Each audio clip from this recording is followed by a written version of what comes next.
Greetings, clobberers and clobberettes and clobber thingers, Clobber bots. clobber bots. There you go. The timing would really Clobber bots. Roll out. Yep. Attack clobber bots. Welcome everyone.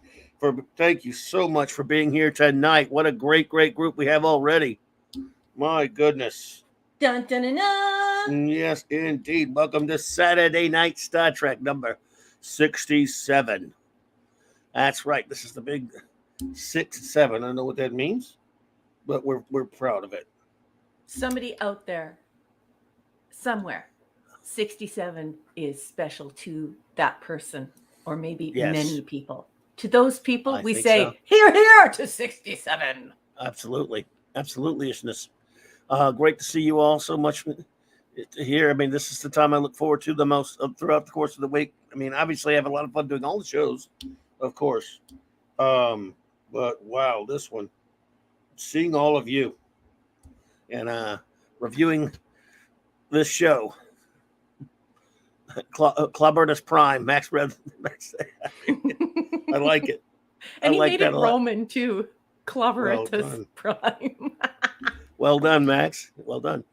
I don't know about fit as a fiddle, but I'm going to get through it, and because you are all here, my friends. So on the mend, and I'm going to make sure. Hopefully, my voice will survive this, and maybe even the rest of me. Who knows? So I don't know about all that. That might be a little of a stretch, but hey, I hope you have all had a wonderful week. And we knew that. See, that's why I did it with 67, because we knew there would be a 69 joke, and I'm not going to even try one of those. Yeah, I know. I knew incoming. We knew that was going to happen. We just knew it. I'll tell you what. I'll do a shout out. I see him. Yeah. Do you see what he's saying? Yeah, he can't stay, so I'm about to do it right now. Grab him Lord now. Doth. Avon lives and long live the Legion, brother. It's good to see you. And hail to the wonderful lady. Yes. Lady Thoth. And Mrs. LT. And just so you know, Lord Thoth, hon, you are in my notes this evening. It is the regular issue, my partner in crime issue. So you are going to be receiving a shout out later. So I hope you catch us on the rewatch. Indeed. And I did see your reviews of last week. Well done. Thank you so much, of course, because he was not able to make it, but he did give us his rankings of last week, as always. So good. I'm glad to see you there. And look, there's JT Kirk. You're too kind. Thank you so much for that. What a beautiful gift. Thank you for the generous super chat. You said wow. Had an 80.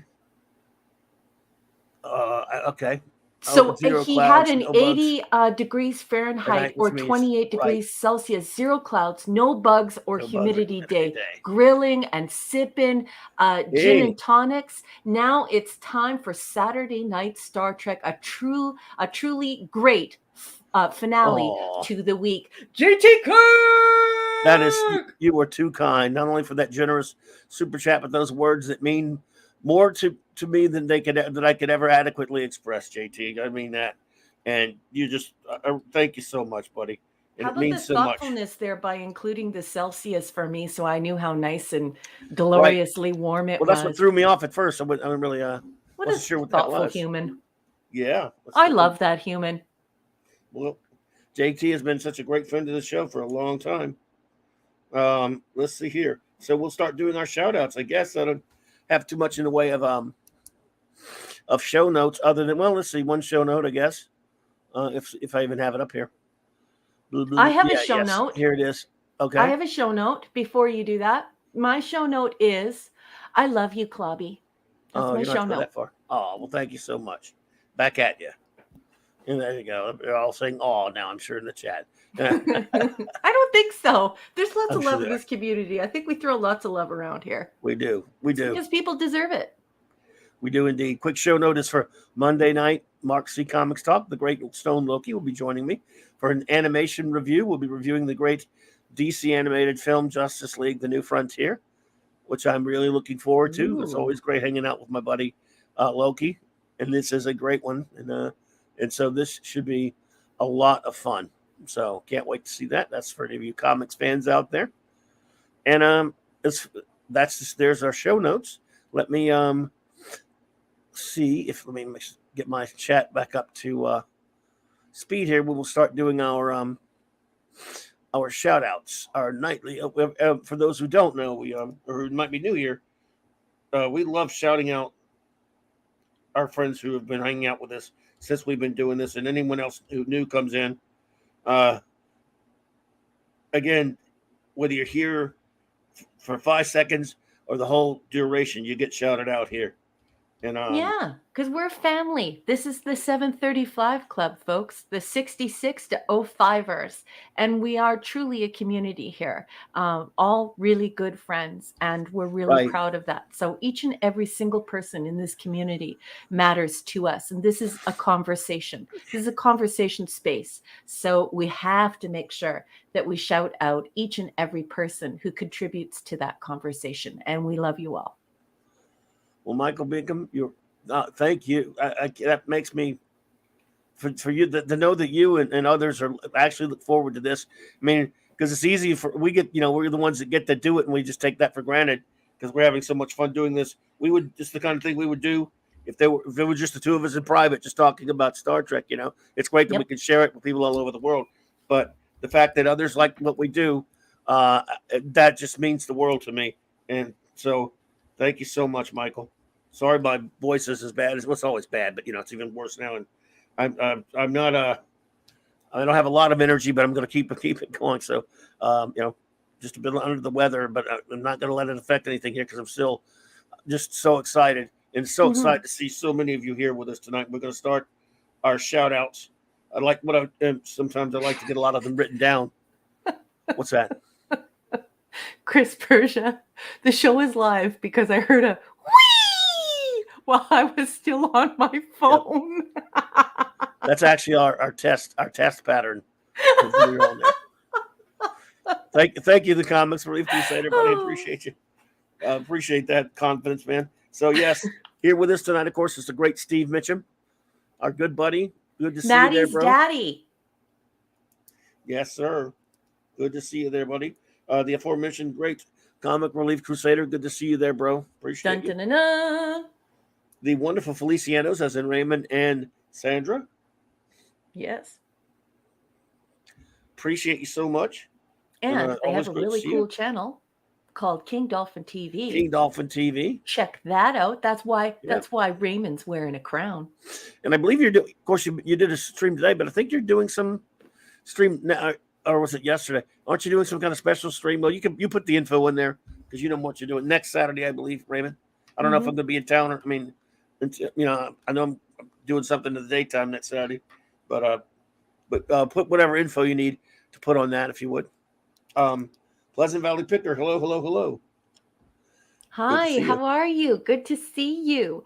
And Pleasant Valley Picker is making comments about my I almost did like a really raunchy yeehaw because I'm watching all these Westerns, but I ran it by my husband and he was like, no, everyone loves the Wii. Just do the Wii. The Wii is good enough. Yeah, but I'm telling you, man, I'm watching Yellowstone and I'm watching that new one with the hole in the earth. What's it called again? Outer Range? Outer Range. I'm watching Outer Range. So I felt like wearing a cowboy hat, pulling it off and yelling, yeah! But I didn't. Ye friggin' ha. There you go. The Catman, aka D. Miner, said, hello. Hello. Hope you and your wonderful wife are doing well, buddy. Thank you for being here. Yep, sending her our love as well. The great Scuba Pete. What's up, buddy? Scuba Pete! And Leslie and the whole cute Scuba Pete family. I love you. Indeed. J-Man, brother.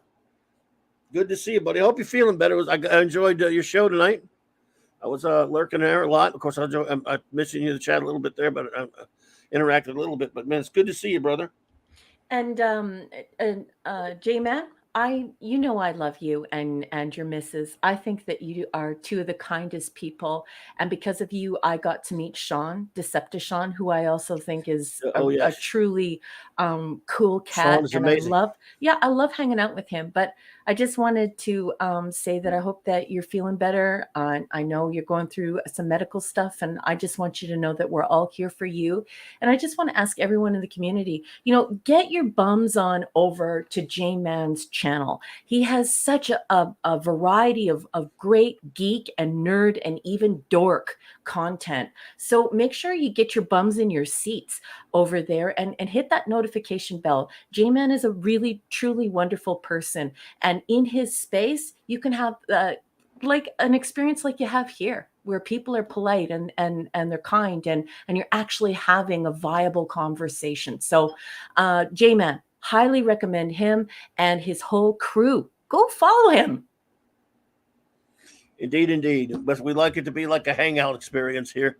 That's the thing I always want to establish the most, first and foremost, is that we're a hangout where friends can hang out and just enjoy each other. Thank you so much, Dad Man Walking, for the $4.99 super chat, buddy. You're too kind. He says, the show must go on. No stopping you. Clobbering times. Their missus and I look forward to Saturday nights. And she also tells me that DS9 is a great show. Well, I would agree with her on there. I think it's a great show as well. We love the Dadman Clan, and Dadman Clan. Can I just say, not only thank you for supporting this show, but that's a really sweet thing to say. Like, truly, like only a friend would say that to someone. Thank you so, buddy. For Clobby showing up when he's not feeling well, only a true friend would make a super chat like that. So thank you, Dadman Clan. Appreciate you so much.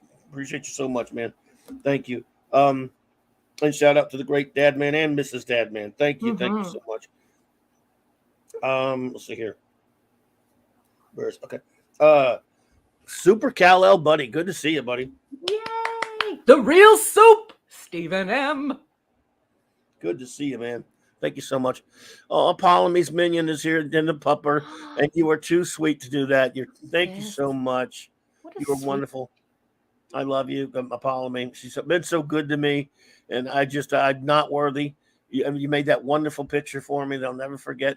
And now, it's so fun to see. We love your puppy dogs videos as well, and always love your friendship here, and you're too kind to do that. She says, keep it up. I love listening. Sorry I don't contribute much to the. Hey, you don't have to ever. No. You're here. You're a friend. Thanks for the love. Thanks for the love for Truck Dog. Yes, the Truck Dog got a bazillion views on one of those videos, or maybe more than that. So that's where we all love the doggy. And over thank you, 1,000. Yes, that's amazing. Yeah, over 1,000, and she deserves it. You want to know why? We love the pupperoni. We love the pupper. Yeah, we love the truck dog, but we also love her. You want to know why? Because Apollome's minion has been such a great part of this community, such a good friend to so many people.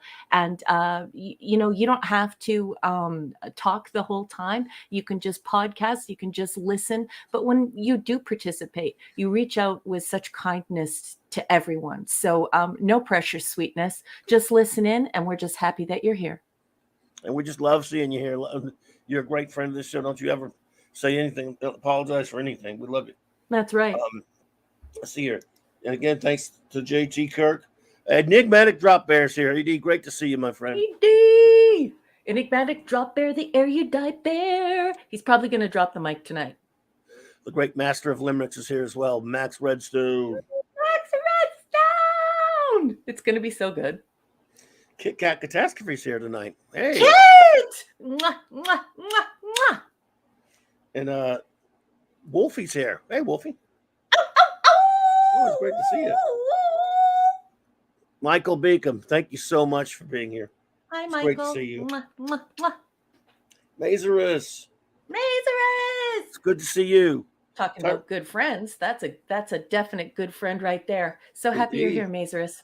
Tyrell72, good to see you, buddy. Tyrell! Absolutely. Mr. Angel.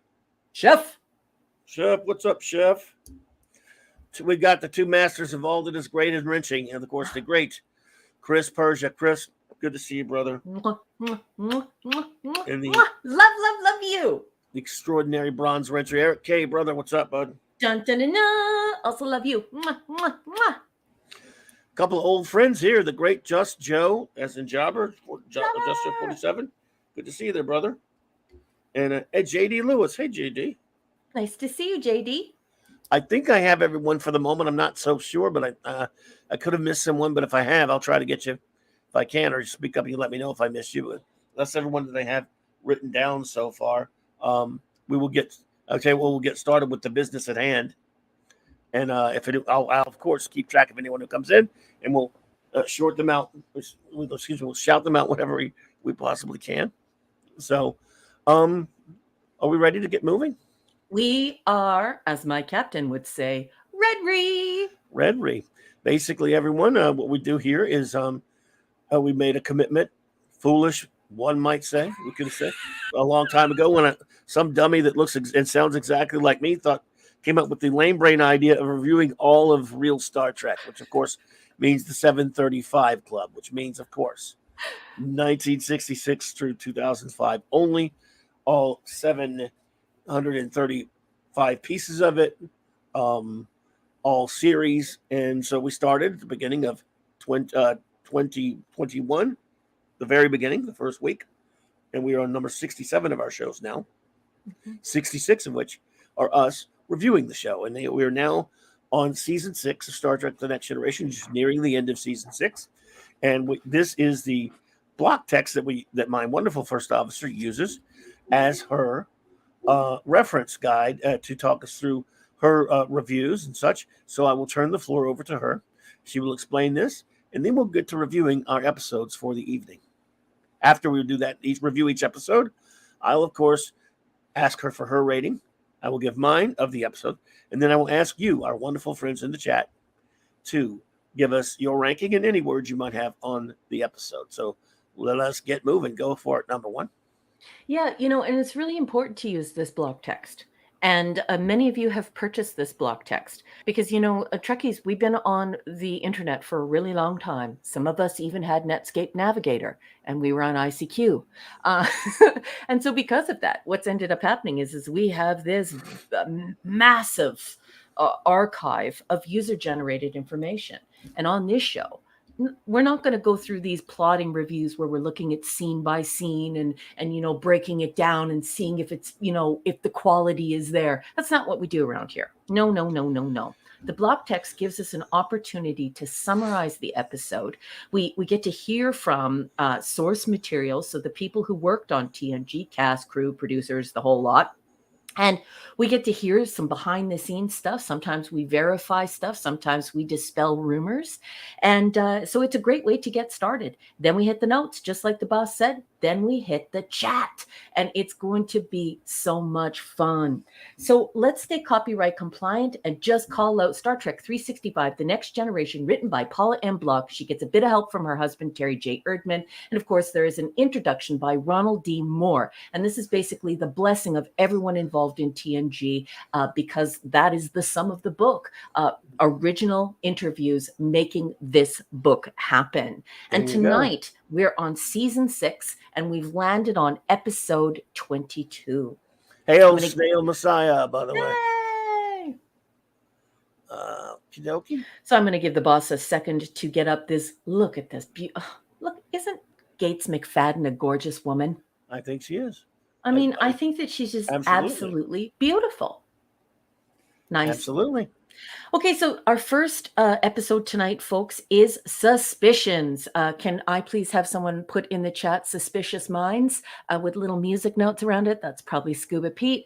I also call this episode Quincy, Jessica Fletcher style. Season 6, episode 22. We all watched this for the very first time, well, most of us anyway, on May 9th, 1993. Let's get back to that block text and call it out because I'm going to be reading extemporaneously from page 304. What do I mean by extemporaneously? This show is entirely organic. And what I mean by that is the boss and I never discuss the episodes. We don't watch them together. We don't talk about them. We don't say whether they're good, bad, or ugly. And we never pre-read any of the material. We want to experience it just like you. Because of that, I might make mistakes while I'm reading. So don't complain. Let's go. Page 304. Dr. Crusher invites a group of scientists to the Enterprise to hear the theories of Dr. Rega, a brilliant Ferengi who claims to have invented a shield that will protect a ship from the deadly effects of a star's corona. After a scientist named Jobril is killed testing Rega's theory, the Ferengi vows to prove that his shields didn't fail. Something else must have killed Jobril. But not long after, Rega is found dead, ostensibly the victim of suicide. Crusher doesn't believe his death was self-inflicted. But when Rega's family forbids her to perform an autopsy, she opts to risk both her career and her life in order to clear his maligned name. They, the literary deities who define such things, decree that when a production resorts to using a deadly duo of flashback plus voice-over narration to move the story along, it's an obvious attempt to plug holes in the less than brilliant script. That's not always the case, of course. A number of successful Hollywood films combined the techniques, including Sunset Boulevard, Stand By Me, Goodfellas, and others. I love Goodfellas. That's a good movie. But in the case of Suspicions, the deities were correct. For some, the combination just didn't work particularly well. The core idea of doing a murder mystery came from Joe Manofsky, of course, shortly before he left staff, and Naren Shankar was assigned to work on the tale. Discussions with the producers sent the script through many iterations. Initially, Worf was to be the central character until he was replaced by Beverly. And when the producers learned that Whoopi Goldberg had become available, Guinan was worked into the mix. It was a misery, Shankar said. It was a troubled script. There had been 2 other attempts to do similar murder mysteries, and they hadn't worked out. Then we tried to do this, and the whole thing was a cluster F. Shankar laughs a particular bit of irony. I remember telling Jerry Taylor when we were breaking this story, if I had to do a murder mystery every week on the show, I would kill myself. Wow. Okay. This from a man who would go on to become an executive producer on CSI Crime Scene Investigation, doing murder mysteries every week for nearly a decade. And that is all the blog text has to say about Season 6, Episode 22, Suspicions, also known as Quincy Jessica Fletcher style. Captain, what did you think of the coverage in the blog text, and what did you think of the episode? Look who's here, Mark D with a C, our chief engineer. Hey, bud. Hey. Yeah. Wow. I've seen there's a lot of worse ones out there, but I think my biggest problem with it is there seemed to be some sort of there are a lot of elements that are pretty decent science fiction in this story. I just think you kind of wasted it by doing the murder mystery crap. Mm-hmm. To be perfectly honest with you. And Beverly's, I think Gates, because she never seems to get a break. When you finally have an episode with her in it, they usually make it too convoluted and cornball and never really give her one to shine. And she's good in this one and all that kind of stuff. I just don't like the narrative again, like as mentioned, how she's got to be telling the story to Guinan, and I just think this is it starts out completely flawed and never gets any better. We don't need to see this kind of story on Star Trek. I guess you could do it okay if it's good, but it just doesn't fit. It's a square peg round hole, or vice versa, however you want to put it. I've seen a lot worse. I don't think it's laughably bad. I just think turns out to be kind of dull to me, because it's not really a good idea. Not something you really need to be doing on Star Trek, or maybe I'm wrong. But I thought it was an interesting premise. I like the stuff about the shields. Some of that stuff when that's going on, when it's just like science fiction show for a while, I'm fine. And then, of course, I even liked some of the stuff at the end where she fights the alien on the ship, and we find out he was able to sneak him on board, and he was able to settle this up because of he's a quite different kind of life form, and they didn't know about his anatomy that much.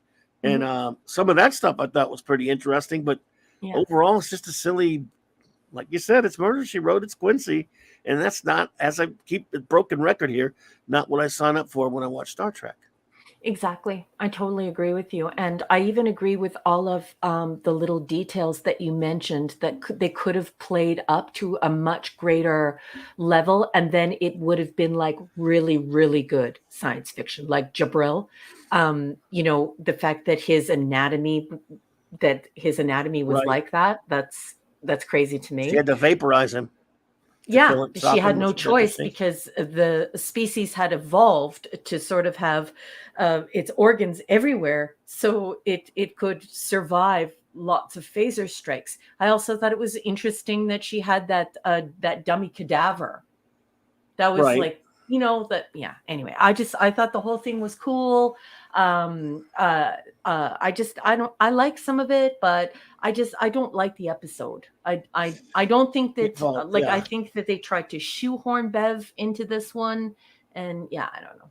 It falls slave to convention and into so many TV tropes that it doesn't need to be dabbling with. But again, Next Generation did that a lot. That was one of the big things wrong that I'm wrong with this show that I found wrong with it way back when. And now that I'm familiarizing myself with it again these days, finding even more so, seeing it even more so, that they were really, really just, we used to talk about this back, oddly enough, back when the show was on, how we constantly, when we would talk about the new episode of this show out there with my friends, we'd say, again, look at old Trek, and you would primarily, we were referring to the first 2 seasons of the original series. We'd say, look at all these science fiction writers involved and all these stories that have 1 or 2 writers, yes, not 50 writers in the credits. And it just seemed to me like that show had guys and some ladies, of course, Dorothy Fontana, who wrote actual serious science fiction. And the Next Generation seemed like it was being done by L.A. Law and Three's Company writers most of the time. And you joke that it was Three's Company writers, but it really was like a lot of people who wound up doing a lot of like these murder mystery, like, you know, even Block points it out. She says, yeah, this is a person who's going to go on to do CSI, and then you have other folks who are doing things like LA Law. They're doing things. Murder She Wrote. Yeah. Yeah, and so like, you know, it's not hyperbole what you're saying. But I can't get over the loss here, because there were some great science fiction moments. I think this whole idea of the prejudice against the Ferengi, because interesting stuff. Yes. Yeah, I think it's really cool that Dr. Rega did not acquire technology. He didn't buy it. That he's a genius, and he has this wonderful idea. However, you know, as you're going to find out in my notes, why the HE double hockey sticks is Beverly even involved in this? This isn't her field of expertise. Yeah. I complain about this a lot, and sometimes people who are listening to the show they're like, why does Raquel complain about this so much? But as it evolves, would have been Geordi more than her. Yeah, you'll see that they oversell the actors, because the actors want to stretch their roles, but they overstretch it to the point where, like, there are people who have bachelor's degrees, master's degrees, PhDs, and doctorates who are laughing at this, because they're trying to make it seem like you can achieve having a doctorate in 10 things by the time you're 30, and it's just not possible. And even you don't have to know much about science or engineering to talk about what you just mentioned, and our chief engineer says. Why was it not, for example, in Geordi? And why was it Dr. Crusher? That made no sense. Yeah, that's in my notes. But go ahead and get to your notes now. Then I also really loved you bringing up the dummy cadaver, because it reminds me of the true story of the serpent and the rainbow. Oh, so in South America, people would be given this toxin that would lower their heart rate. Right. They would be buried. They would wake up, and you know, they would suffocate to death. And it was a way of murdering people or whatever. And people would rise from the dead, or somehow it would be mixed up that they took this toxin, and the heartbeat can't be detected. So that whole idea of having that dummy cadaver in there, of being able to, you know, be able to falsify your own death and then come back to life, I thought was really interesting. And it was the science. So the Ferengi being a scientist and the tech was really cool. We didn't explore it at all. And then we have this idea of the serpent and the rainbow, and we don't explore that either. So I love that you raised that. But I am going to get onto my notes, because I agree with you and Mark, and I'm glad we didn't talk about it before the show. Here we go, folks. So if you're unfamiliar with this format, I take notes while I'm watching the show. I've been watching Star Trek for around 45 years. And so I thought to myself, what can I add to this? I take a piece of paper and a pencil, and I actually write notes, whatever I know or think about the episode. So here they are. Beverly Crusher. This is another example of bad writing pushing to hyper-qualify characters at the actor's behest. Why is Beverly Crusher involved in advanced academic research in SHIELD technology? In fact, she organizes and hosts a subspace technology conference without the aid of anyone from engineering or any scientific diplomats. In fact, she does this without even an assistant. So she is directing extremely cerebral plays. And these plays are acted by senior staff. She is basically a professional dancer, and she teaches dance on board. She writes current and emergent academic research on genetics and botany. She's also undertaken training to move up the ranks of Starfleet to become a captain. So she's taking human resources, engineering, aeronautics, astrophysics, just learning the ship's systems, diplomatic relations, and even something as simple as piloting.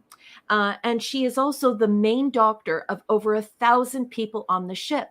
Add to this that she is a general practitioner, a pediatrician, an oncologist, a gynecologist, a xenobiologist, a physician and surgeon. She is also a chief medical officer, a coroner, a criminologist. All of this is not possible. And it's okay when an actor goes to you and says, okay, well, I want to expand what I do. Well, this week I wanted to show people why I always complain about this. And they usually do this with Riker, Picard, and Beverly. They're the three main people who they do it with. And it is so annoying. I hate it. I absolutely hate it, because as an academic, what it does is it gives people this false sense of how you can educate yourself. And it takes a really long time. It takes 4 years for a bachelor's degree.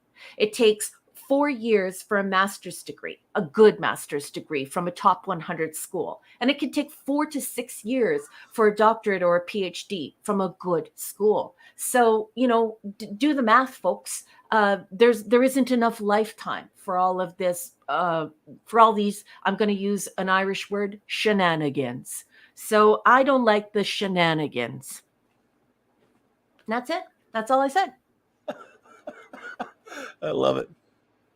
Let's see here. What am I doing? Oh, I'm sorry. I was having a bit of a problem with my technical problem there. Sorry. Okay. Where are we? It's okay. I think you're about to ask me what my rating is. Yeah. Okay. Yeah. Now I've got just sidetracked because you were giving your notes. Or why don't you give me your rating first? Give me your rating, boss. Oh, I got to ask you for yours first. That's the way it works. What is your rating of Suspicions? I give it a C+. And the only reason why I give it a C+ is because I think the acting in it is really, it's decent. I like the acting. I don't like the murder mystery in space. We could have made this science fiction and we didn't. And I absolutely loved this idea of a Ferengi scientist not acquiring technology, but creating technology. And I loved this serpent and the rainbow, or serpent and rainbow, I forget what it's called, idea of how you can dummy up your cadaver and somebody's actually still alive. None of that was maximized. And once again, we have this hyper overqualifying of the characters at the actor's behest. So I cannot give it more than a C+. Well, this was one of the first times of Ferengi, if not the first, maybe it's not the first that I can recall anyway, was portrayed. Well, at this time, Quark's already been introduced. That's right. But okay, one of the earliest times where Ferengi was portrayed as a character, not a caricature, not a cartoon, not a monkey, not a So I thought that was interesting about him. Yeah, yes, like you said, he's only maybe the first Ferengi we've seen that is not a profiteer. That's right. Because later we find out about Nog, but that's later, and Rom even. So this is the first one that shows that a Ferengi is not part of that doctrine that the entire race is raised, or is is fed with from their birth, which was interesting. Mm-hmm. And then of course they kill him. Some of the stuff with the conflict over what she did in breaking that that tradition, the Ferengi tradition, that the family about desecrating the body and stuff like that. Mm-hmm. There are interesting things in the episode, and quite frankly, I'm going to go back to my old lame ass excuses that I'm giving it a C- only because I want to reserve the really low ratings for things that are way worse. This has interesting things in it. It's not particularly bad. It just is not well executed and has just too many examples of the wrong way to write a TV show and the way to handle the subject matter. And of course, you laid out all the best reasons why it is not very good. So I will now put it to our wonderful chat. What is your rating of my chat? Your the episode suspicions and any comments you may have on the episode. Yeah, and I would just like to ask that you keep your comments brief. If they don't have to be super brief. Definitely, I don't mind a comment or two or even three. I don't want to limit you. And I would like to request, please, that you put the rating first, whether it's 80%, 90%, or, like A, B, C, or 4 out of 5. This way it makes it easier for me to identify it so that I can provide it to the captain. Thank you, everyone. And I will provide us with, actually, I will help us with, but actually we're provided with this entertainment by our great buddy, Max Redstone, who has a limerick for us for each of the episodes of the evening.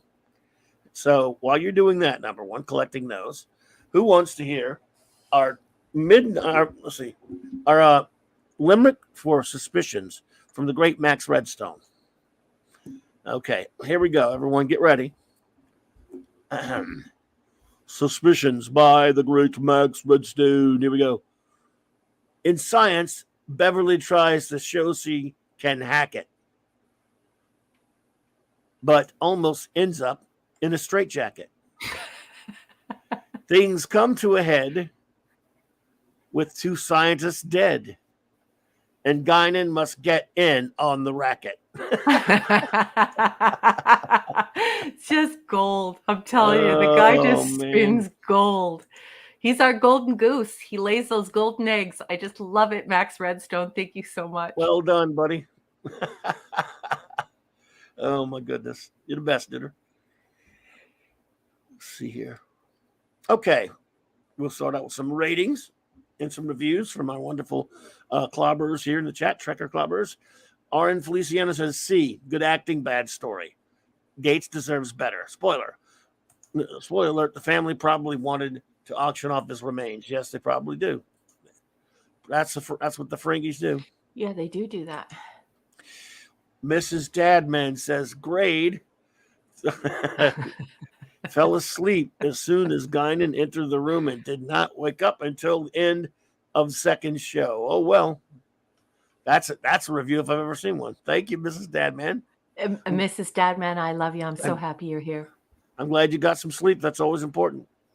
So we'll give the episode at least 1 point in your honor for helping you get some sleep.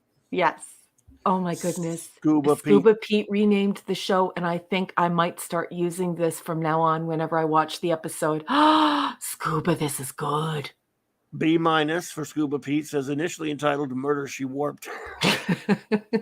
This episode drove me to drink some Coronas. I liked the science, but the necropsy. The necropsy? No, necropsy is yeah, it's necropsy. Of the episode revealed what are you doing? Granulomous writing? Granulomous. It's great. It's good. I love you, Scoobs. Scuba agonizer. Man, you gotta throw words at me like that when I can barely even see straight. Not that I ever can really. So number one, if you do the honors for the great enigmatic drop bear. I will. Just let me stop my chat so that I won't miss any of the ratings. Okay, enigmatic drop bear. He's given this one a D+, and he's got a 4-parter. He says, whoa. There was the kernel of a good story within this episode, a Star Trek story about a clever invention that would facilitate the exploration of their theretofore inaccessible places. Okay. Oops. Sorry. Murder, She Warped. I mean, that's just gold, comedy gold. 204 Enigmatic Dropper says, a story about a multi-species collaboration on a scientific endeavor that would give the Ferengi some much needed credibility. Yes, look at the way that this species has transformed its relations with Starfleet. I totally agree, Edie. 3 of 4. Instead, we got a murder mystery that would have been an embarrassment to Inspector Clouseau. The protagonist was poorly conceived. The plotting was moronic, and the characters were misconstrued. Wow. I know, I love him. Don't you love him?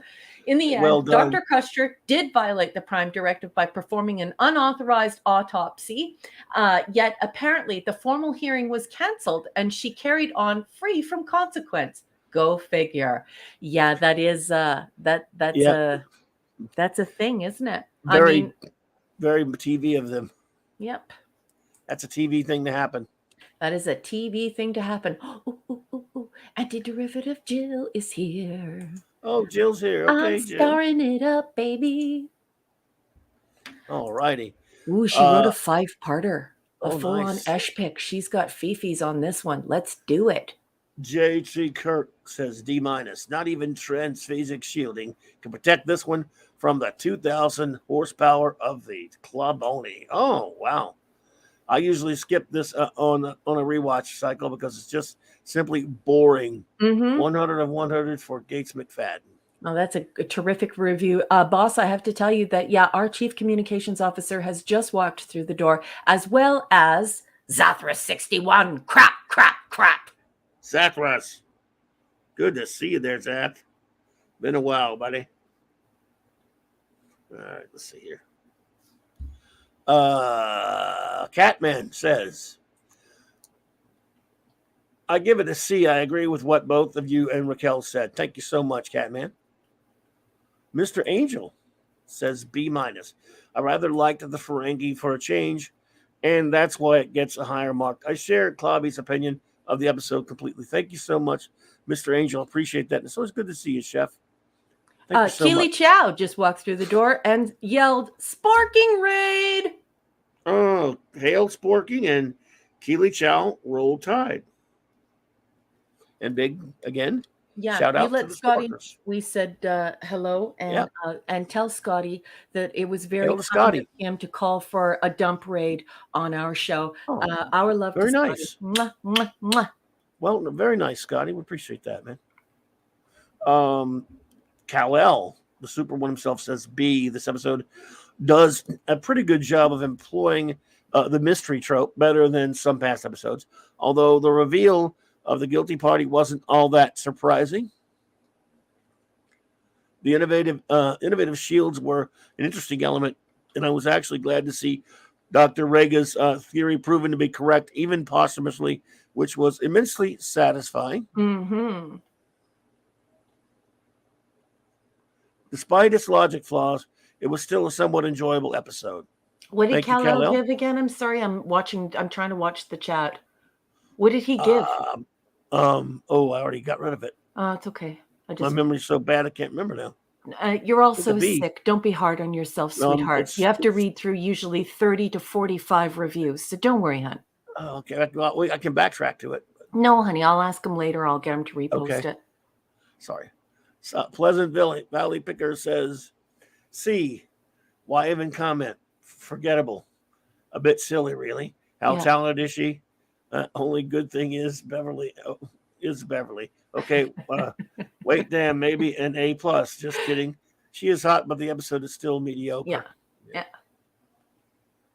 Oh, Kal-El gave it a B. Okay, that's fair. B, you're within 2% of me, so that's pretty good. Pretty good. There you go. What did I give? C+ or C-? Let me see. I gave it a C-. You gave it a C-, and you gave it a C+. I thought it was only a couple of % away, but I guess I'm pretty far away from Kal-El. Okay. We're all over the place. So this is one of sometimes episodes were all relatively close to each other. Other ones were, all across the spectrum. It's fun. Yeah, that's so true.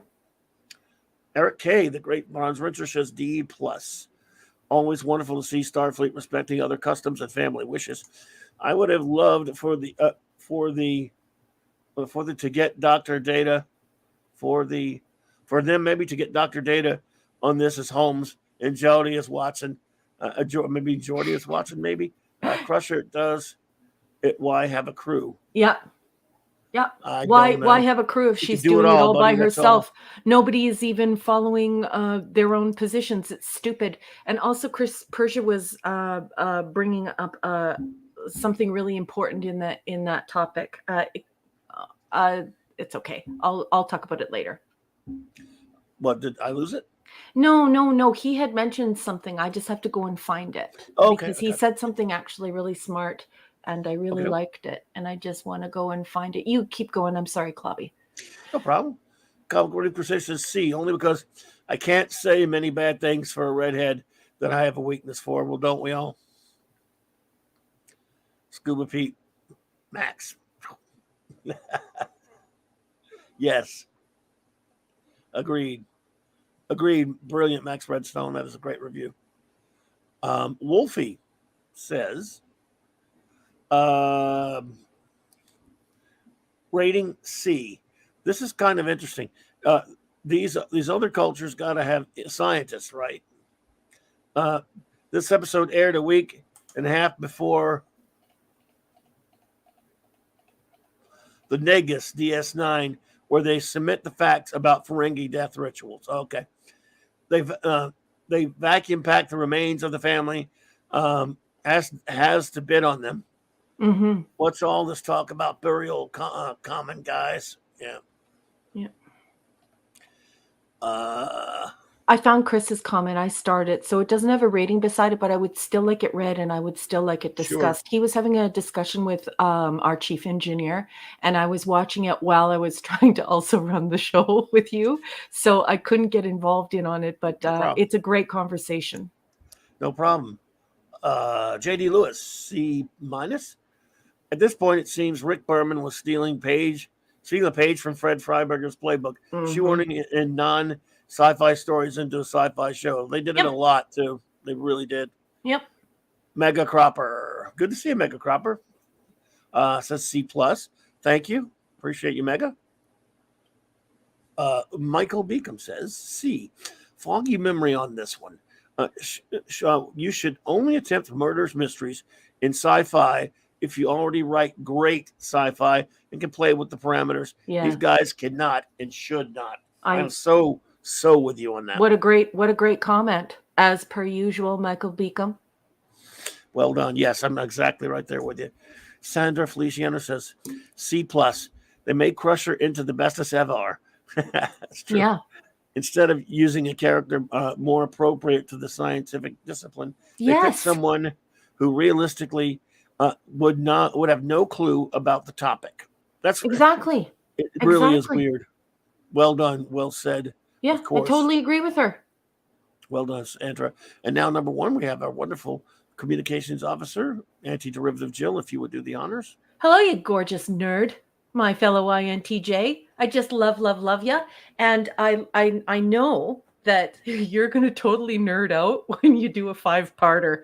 And she's done a 5-parter here. So this is going to be a mega nerd rant. Here we go. Jill gives this episode a C-. She says, while seeing a Klingon and Ferengi scientist is marvelous, the execution of the science in this episode is lacking. We're given no reason or explanation to believe in metaphasic shielding. Instead, we're given a poorly done murder mystery involving a species who can not only put themselves into a stasis to appear deceased just to ensure an unexpected twist. Kinda JJ-ish.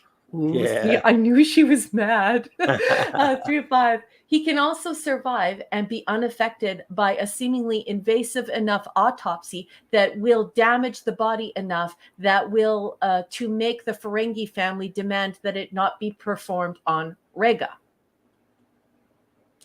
It is no wonder we see this overpowered super species ever again. Riker has a dumb scene scolding her for trying to figure out the truth. Yep. Yeah. I hate that Crusher has to steal a shuttlecraft in order to prove the truth, pitting her against her crew who should be supportive. How did Jabril get out of the morgue or kill Rega? Yeah, I don't know. It's a pooper. There's some Pope here. I smelled crap and looked at what episode was being reviewed. Crap. I must be psychic. Yes.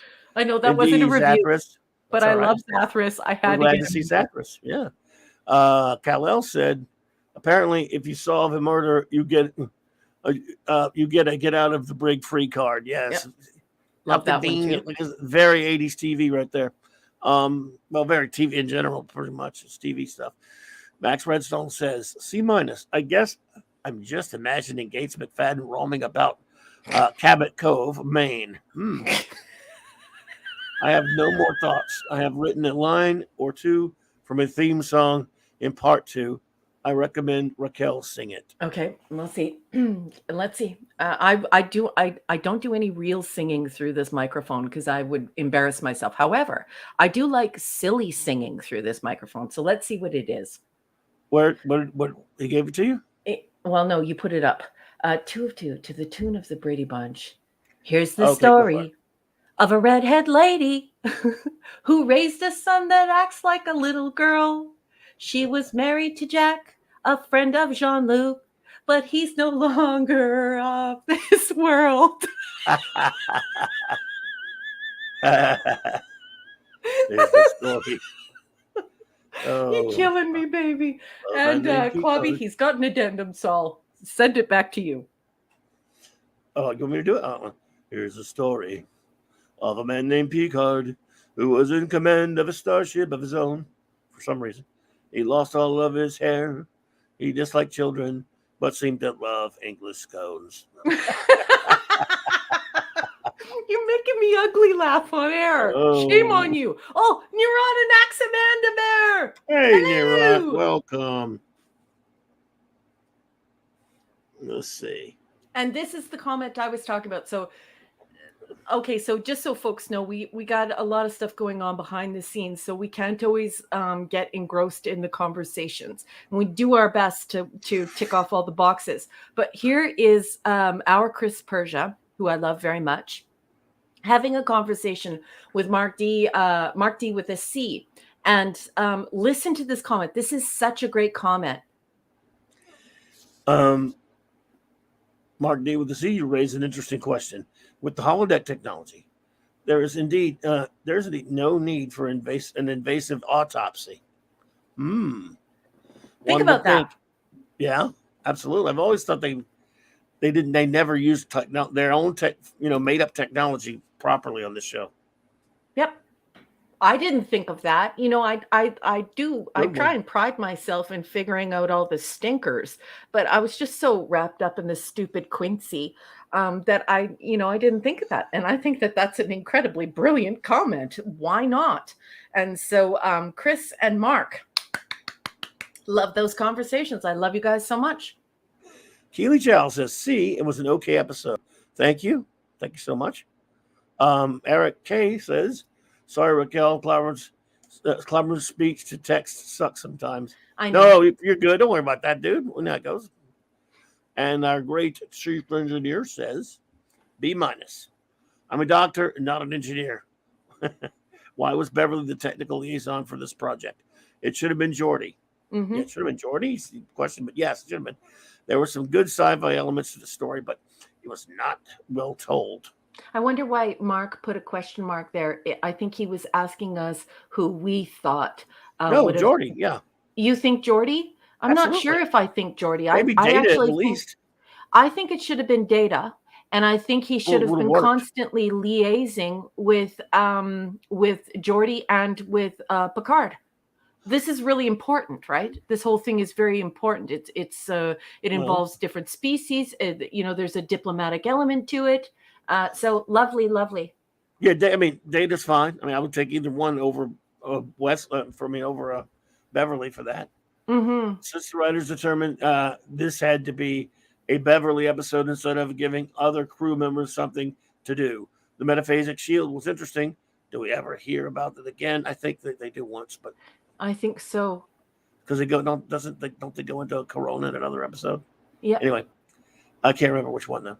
Yeah. And this show did help to elevate the Ferengi above jumping apes, but most of the episode is a miss. Agreed. Mm-hmm.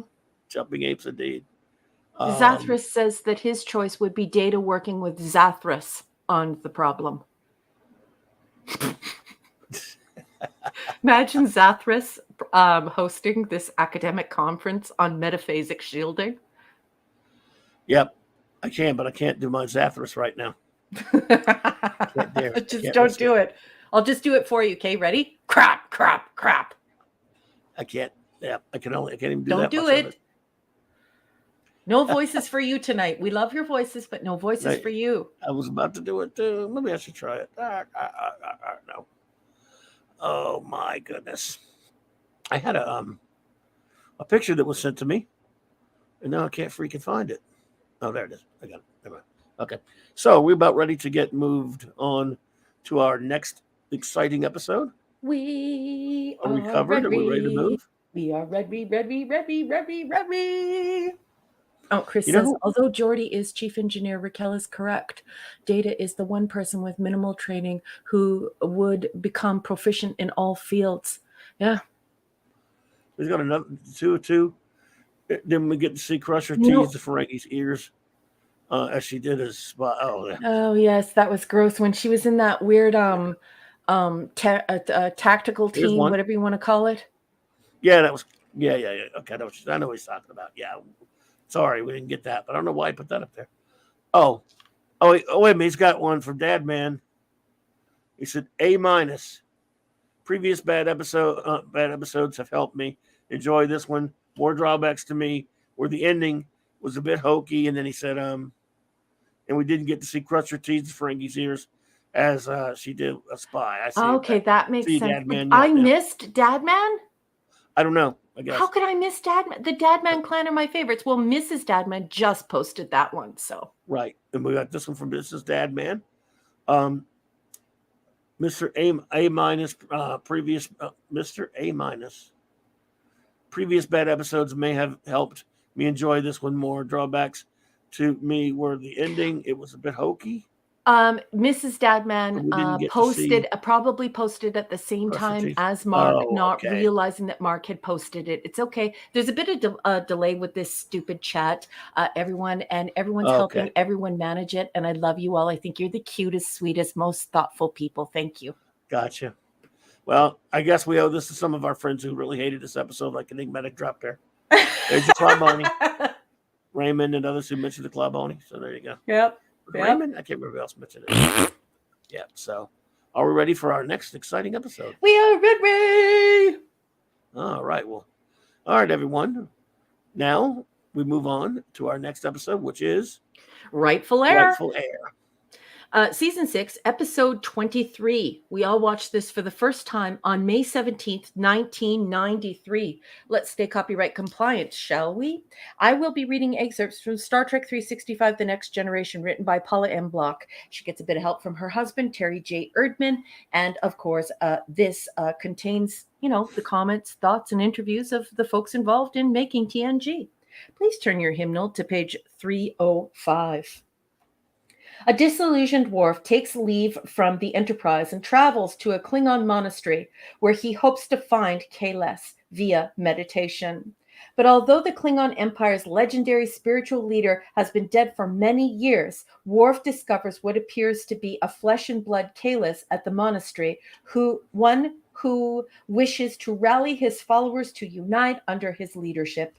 While Worf finds merit in the plan, Gowron, the Empire's current leader, sees it as a potential threat to his own rule and sets out to prove that the reborn Kahless is a fake! It's a fake! Much like their creator, Gene Roddenberry, most of the characters who live and work on the Starship Enterprise are secular humanists. Okay, this is in my notes. Let's see where she takes this one, folks. They may hold personal religious beliefs, but they typically don't voice them. It's ironic, then, that the one character aboard who seems the most uncivilized is the one person who holds and expresses the deepest orthodox beliefs. Per Jerry Taylor's rightful heir, wouldn't have worked with anyone but Worf. An examination of spiritualism and faith on Star Trek almost seems antithetical and certainly unprecedented. But teleplay writer Ron Moore relished the assignment. Unbelievable, these people. It was intriguing to me because of the religious stuff, Moore says. Oh my gosh. And because of what it would mean to meet someone from the past who's been recreated through cloning. What would happen if you could bring Jesus back? Wow, what a guy, folks. What a guy. What would it do to the faith of his followers? What's true and what's not? What's authentic and what's not? It was an opportunity to get deeper into the Klingon mythology and the Klingon political sphere and say, let's establish they have a constitutional monarchy. And yet these people worship this guy, Kahless. They worship him in a literal sense. So what would bring him back? What would bringing him back do to his people? All good questions, all answered in that uniquely oblique way that Star Trek so often utilized to bypass controversy. And then, of course, it has a lovely picture from behind the scenes. There is another tile, boss, and it is quite short. Shall I? Sure. From page 306, what's going on? I just saw Jeebus. Oh, I thought it was Monkey Jeebus, but No. Wolfie just said Jeebus. Okay, from page 306. Something wrong, Crusader? You could tell us if he said, is something going on my computer? I didn't hear some of this. I don't know. Maybe not that I know of. Is everyone else hearing us okay? Just let us know. Yeah. They'll let us know if there is. Could have been something wrong on his end. Yeah. But that's okay. Just it's cool, man. Thank you. Like many of his other contributions to TNG, the matte painting representing the Klingon monastery exteriors was inspired by Dan Curry's extensive travels through Asia, in this instance, Nepal and the bordering Himalayas. Several years ago, I did some conceptual designs for a feature that was never made, Curry relates. I thought of that art when I read the script of Rightful Heir, where Worf goes to a Klingon monastery. That early design featured Himalayan-type architecture with its distinctive pagoda tiered style towers and multiple eaves, which Curry set into a craggy mountain range. The resulting image suggested a graceful yet formidable presence in very rough terrain.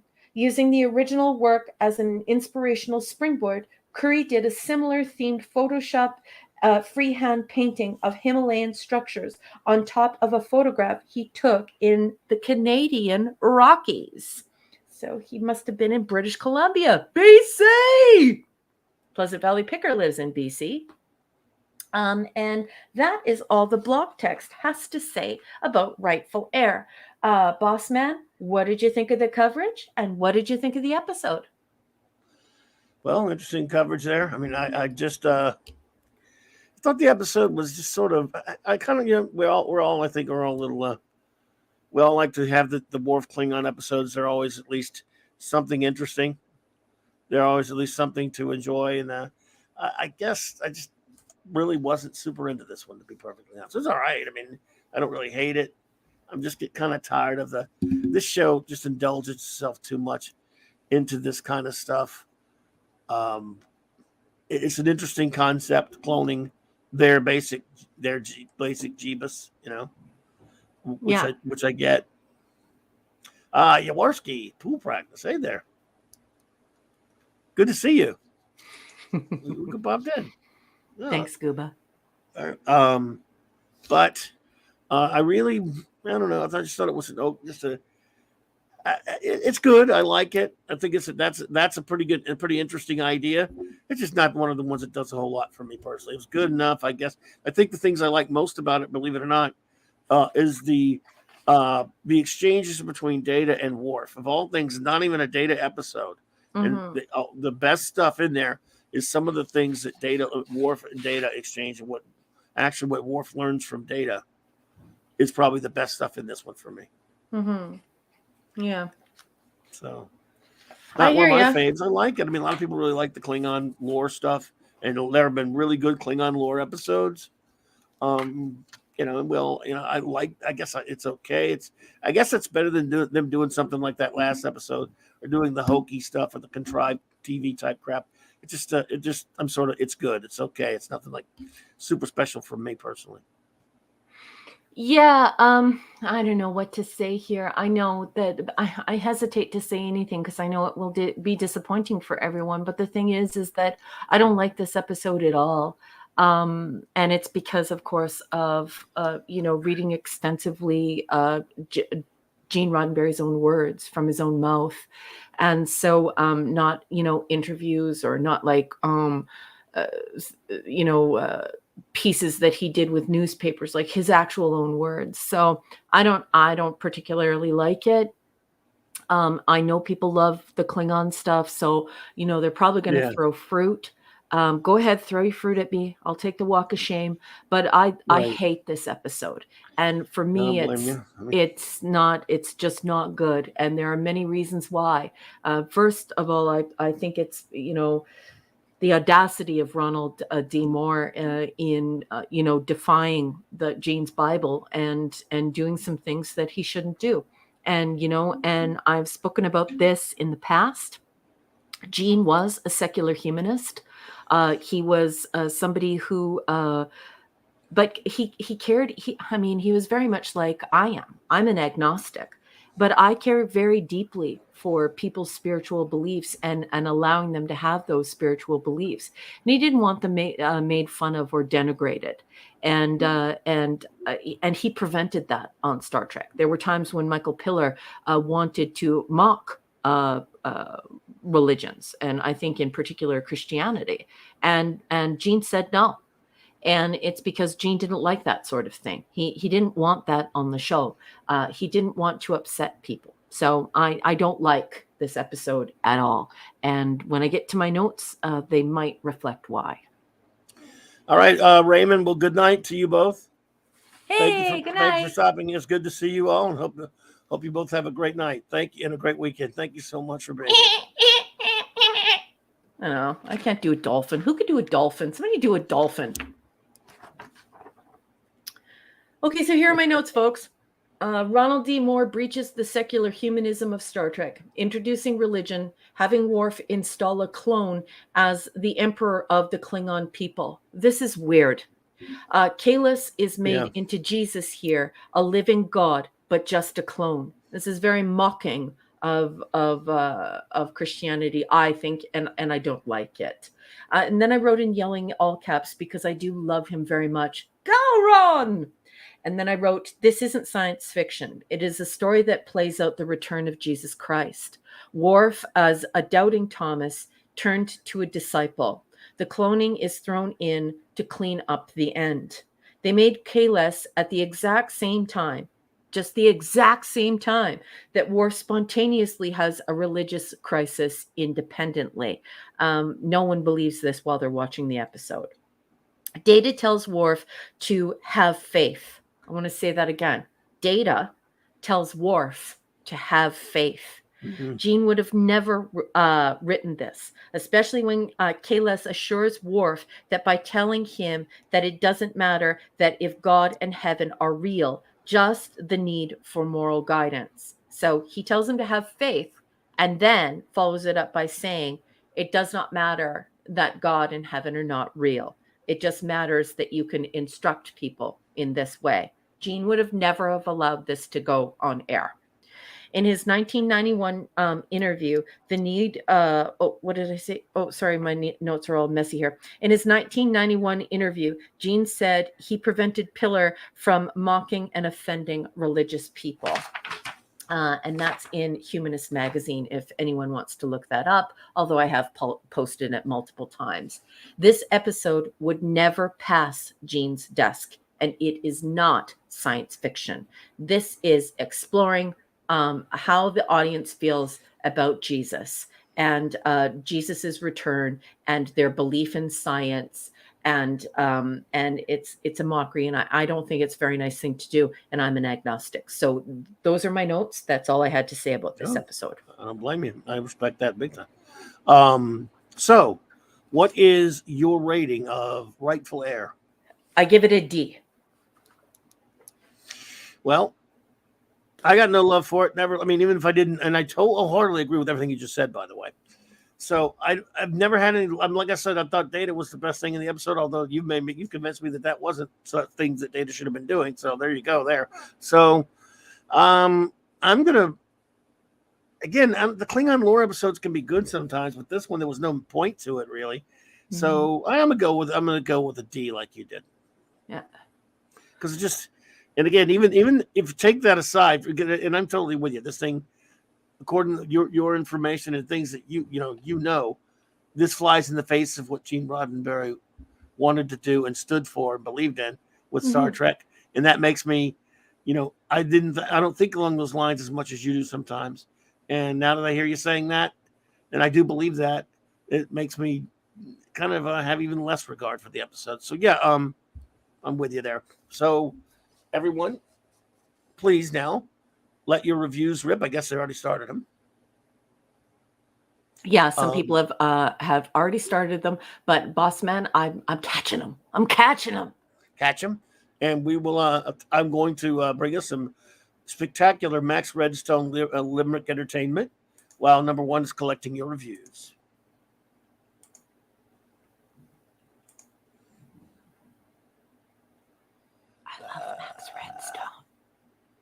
Max is a treasure.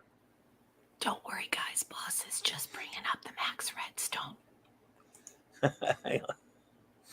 All right. Let's see. Okay. Who is ready for some Max Redstone excellence?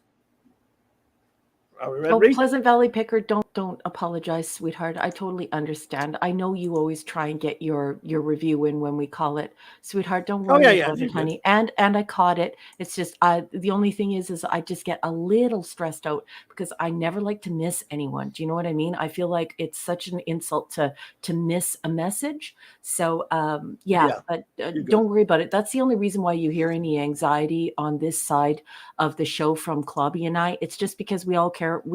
He and I care for you so much. We never ever want to miss your comments. So, but no need to apologize. We're here. Not a problem. Not a problem. We just glad having you here. Rightful Air. Here we go. Rightful Air by Max Redstone, my friends. Here we go. Worf in crisis. He begins to regress.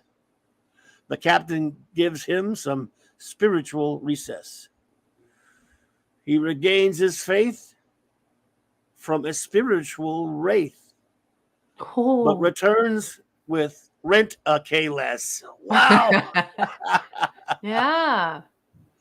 That's fantastic, dude. It's very daring, isn't it? Like when you look at how Star Trek is supposed to be all of this allegory, it's supposed to constantly be this way of not stressing people out and not upsetting them, but getting them to think about things that are happening in the world and challenge what they think they believe and challenge their prejudices, but to do it by flying under the radar and making them feel comfortable about it. And this, my goodness, could you imagine if Gene were sitting in his seat watching them try to pass this show of a cloned Jesus returning, and Ronald D. Moore admits that he wrote this as Klingon Jesus. It's so bad. This is wrong. This is so insulting to religious people. And once again, I'm going to say, I see that as an agnostic. This is not something you should do. This is terribly, terribly, terribly rude and insulting, and it's not good. Indeed. Well, here we go with our first reviews. J.D. Lewis says C-. Normally I enjoy Worf episodes, but this episode is patterned filler. Pass. Indeed, sir. Pleasant Valley Picker says B-. A Klingon ep I enjoy to a certain extent, but not great. I am an agnostic too. I do respect religious folks like my boss, who is a beautiful, loving lady. Yeah. I think the universe is a total mystery. I love you. I'm one like you and like Raquel. I'm one as well. And many of my most wonderful friends and family are religious. Yeah, beautiful. Can you believe how beautiful that comment was? Just so eloquently said, just so succinctly and eloquently said. I love it. Thank you so much. Indeed. J.T. Kirk says C-. Hollywood just doesn't seem to be able to write well on religious topics, boys, that's for sure. On average. And this episode is no different. So on the nose, it's fit for Pinocchio. Alternate title, Righteous Air. Righteous Hair. I like it. Well done, JT. Oh, so good. Max Redstone says D.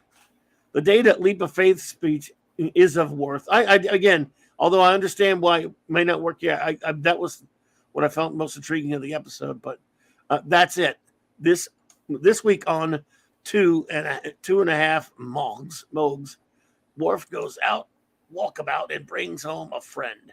Will Uncle Gowron's eyebulge any eyebulge any bigger? Tune in to find out. Yeah, lovely. Oh man.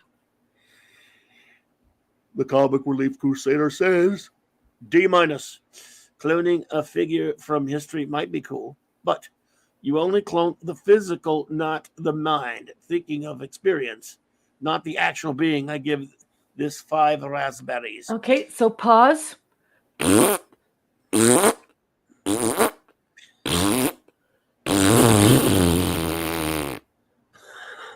5, just for you, baby. Oh, you're killing me.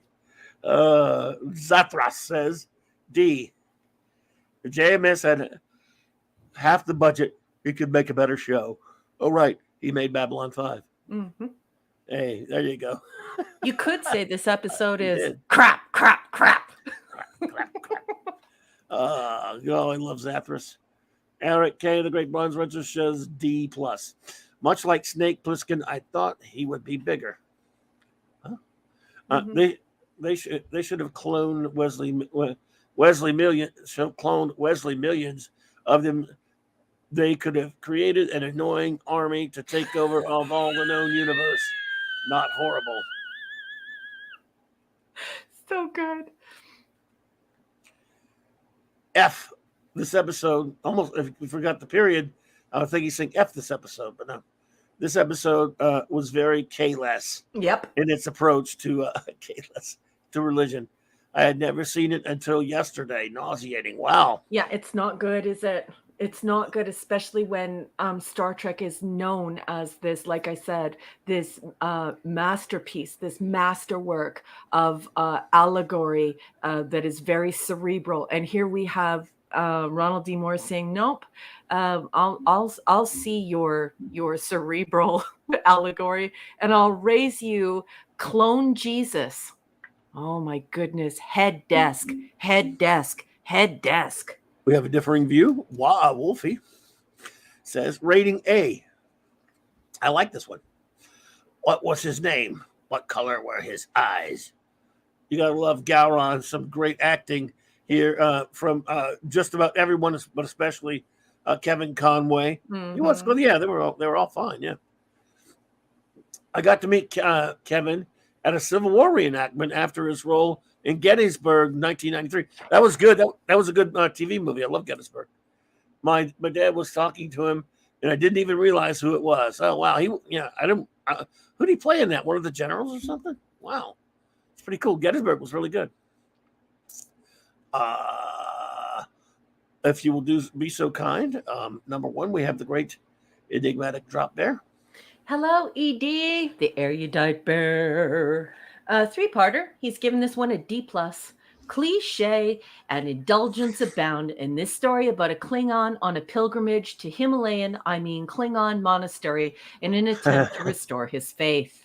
Oh, there's so much snark in this review. I love you, ED. This and previous Klingon-centric episodes describe a society with deep and entrenched divisions. Oh, guess who's here? Mr. Parrish. Who? Mr. Parrish is here. I don't know who that is. Claude Parrish. Never heard of him.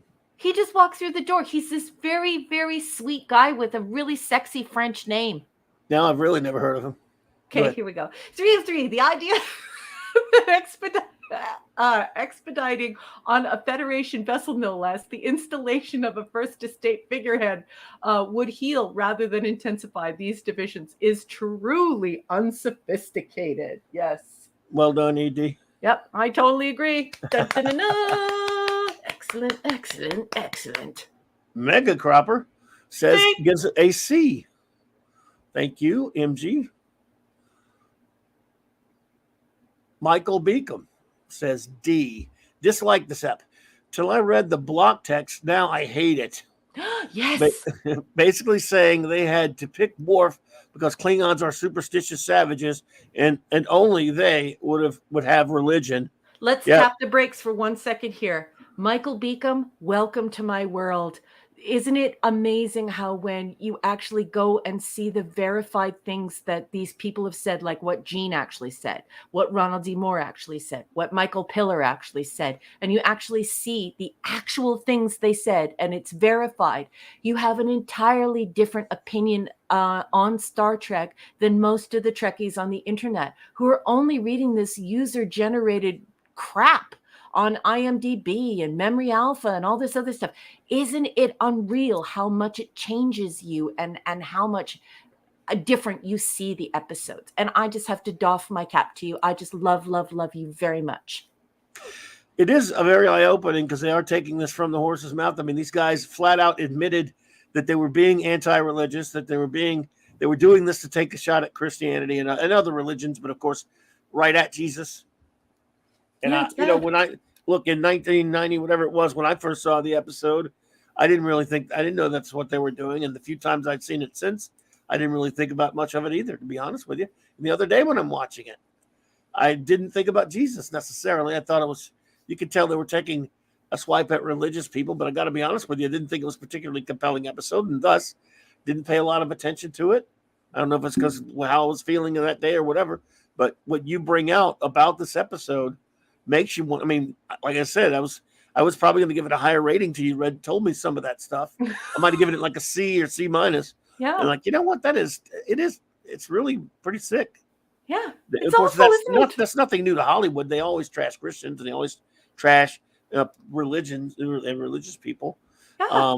But this, they do this and they just blame it on Star Trek as a whole. Well, you have shown people here through your studies that you can't blame Star Trek, meaning Star Trek means Gene Roddenberry. You cannot blame Gene Roddenberry for this because Gene wouldn't have stood for this. You're actually going to make me cry because can I confess to you that that's the whole reason why I agreed to do this show? That's what you just said is the whole reason why I agreed to do this show. Oh. So I love you and you're going to make me bawl my eyes out. That is exactly what I want people to know. I want people to know that the author, the creator of Star Trek, was a marvelous person who had integrity and respect for everyone. And he was such a wonderful person and such a wonderful mind. And the stuff that's happened to Star Trek that's not good, the nasty, naughty bits, they have nothing to do with him. He got bullied quite a bit. And it's a travesty that he gets, lashes and lashes and lashes in public. And no one reads the truth. They just read this crap on the internet and not the truth. So I love you. Thank you. Well, and what's good about that text is the block text isn't even necessarily taking a side. They're just showing you, these people are damning themselves with their own words. They're just telling, they're telling you what they intended to do. Yes. And so that's the fascinating thing. And I love that your approach to this. And, I love you, boss. I love you, boss. Thank you for giving me this opportunity, and I love you. Thank you. Thank you. No, thank you for sharing. There's so much of this that none of us would have ever known without you.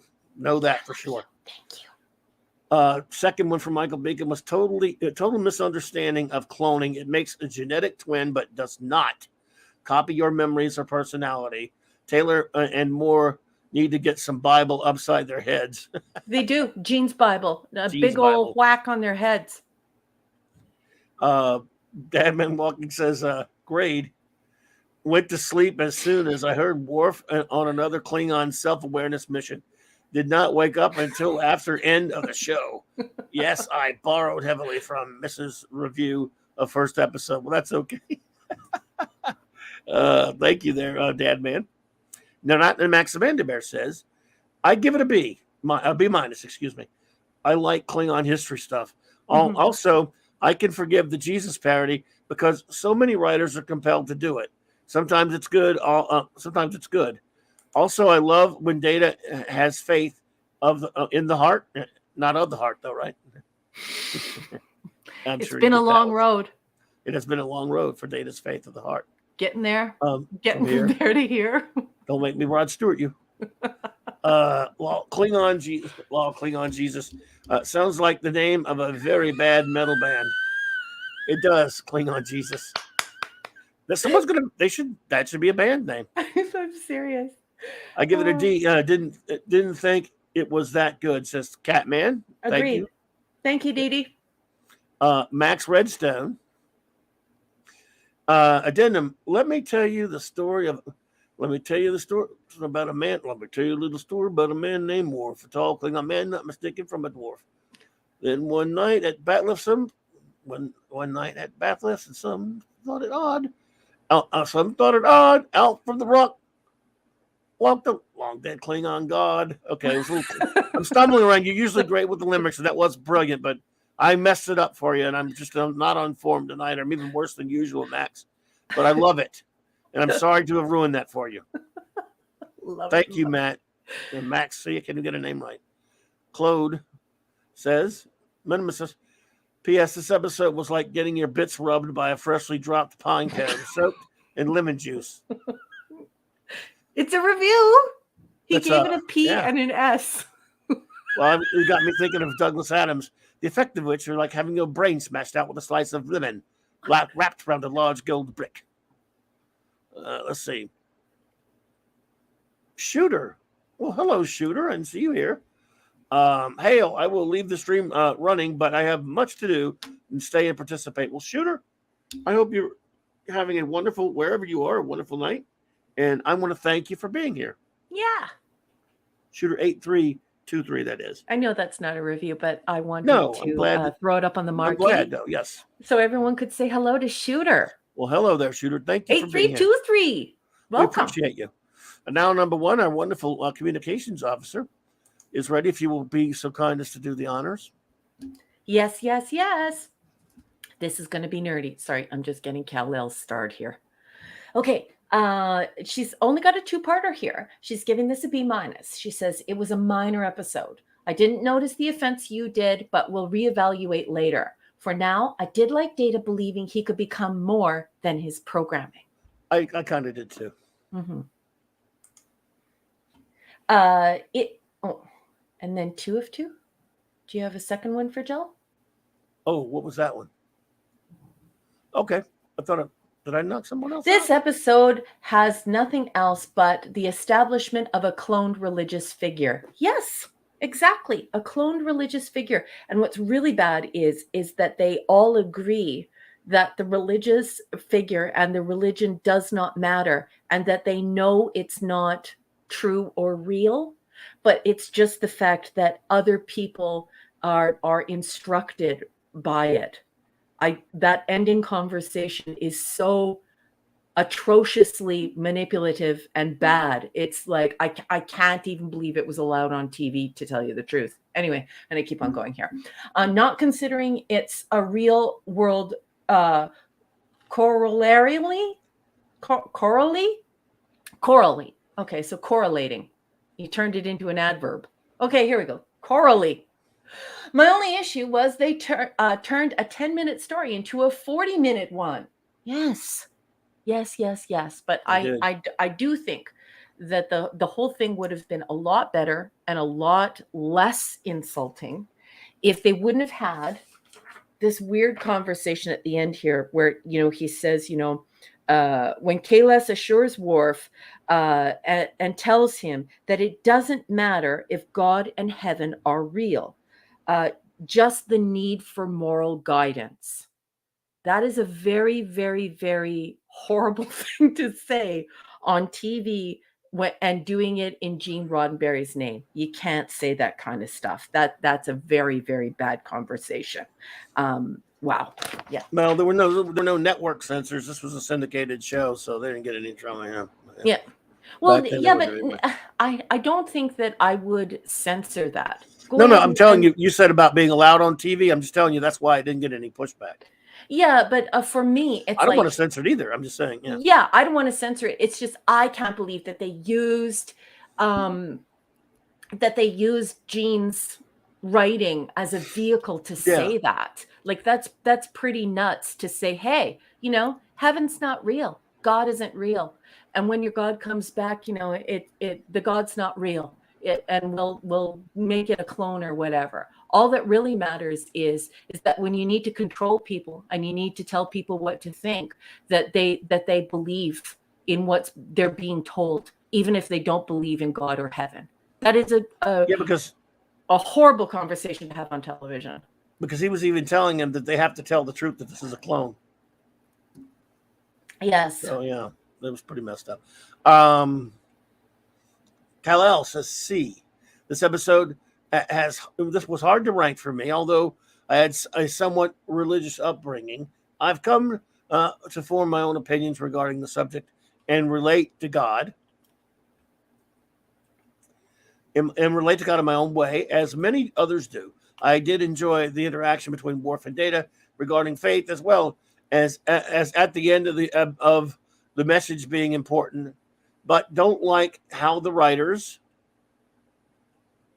tried to dismiss the individual who said them by saying it's more important than he was and is.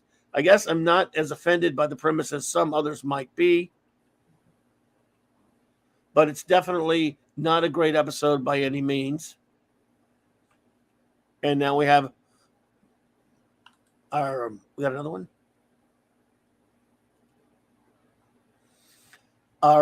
First off, let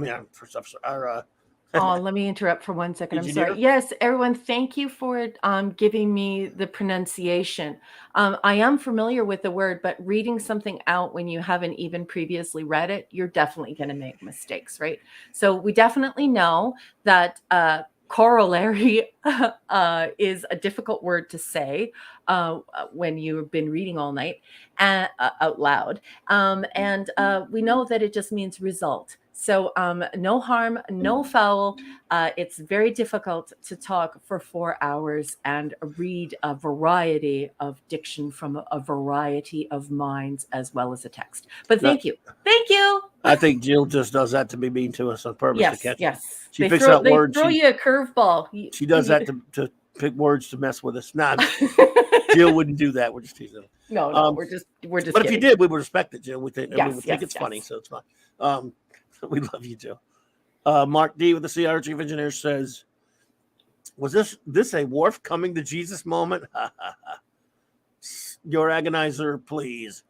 There are some interesting ideas, put forward in this episode, but it lacks punch and a meaningful solution. The Savage Curtain did it much better. Yeah. Well, Kalis was better in that one. Yeah. Yes. He's the one that said, "Help me, Spock. Help me, Spock. Help me." Anyway, it would have been much better if there had been another reason for the return of Kalis other than a simple clone. After all, clone stories often don't work. Spidey clone saga, anyone? Yeah, exactly. It would have been way better, for example, if Worf and Gowron took a bird of prey back to when Worf was Kling before it was Kronos, and did a slingshot shot around the sun and went back in time and brought Kalis back to the future. Mm-hmm. Sorry. So I'm sorry. Well, they can do it. A bird of prey's done it for you. Yes, the bird of prey has done it before. It would be interesting if a famous person from the past could be cloned, but a person is not from their genes, but the sum of their experiences. Mm-hmm. Yes. Star Trek should stay away from stories like this. It might fit better on a show like Twilight Zone with better writing. Yeah, I hear you. Mm-hmm. I understand you, sir, big time. So I hope we got everybody. I hope we didn't miss anyone, but we're now moving on. Shall we move on to our next episode? We should. Let's do it. All right, folks, here we go. Hang on. And now for our next episode, Second Chances. Max Redstone has got a gift for you, boss. Uh-oh. What? He's got a gift for you. Please go to the live tab. Not the starred tab. Oh. It's not starred. Oh, I can star it for you. Okay. It's in the start tab now. Oh, thanks, Max. Thanks for the $2 super chat for car rollery. Let's see, car rollery lessons. So I'm so bad. Oh my goodness, how dare you? Yeah. Thank you, Max. And by the way, speaking of Max, this is something that he sent us to commemorate this particular episode. Double your pleasure. Double your fun. I like that better than the one I made, so I'll leave that up there. Go for it. This is great. Okay, folks, we're on Second Chances. This is season 6, episode 24. This first aired on May 24th, 1993. I consider this episode and call this episode a copycat of The Enemy Within. Yeah. Now, there are many times when Mark D with a C says things like, Raquel, I can never remember the names of the episodes. And then I jump in and say to him, well, it's because there's a lot of repetition, because people were not following Gene's Bible. They were told to not go back and borrow stories or borrow story ideas. And they did it anyway. And it's so annoying. And LT and I notice it a lot more than other people. So I was going to give a virtual high five to Lord Thoth tonight, because of course, Second Chances is The Enemy Within, which is TOS season 1, episode 5. And then I wrote in my notes, attention, Lord Thoth, another recycle,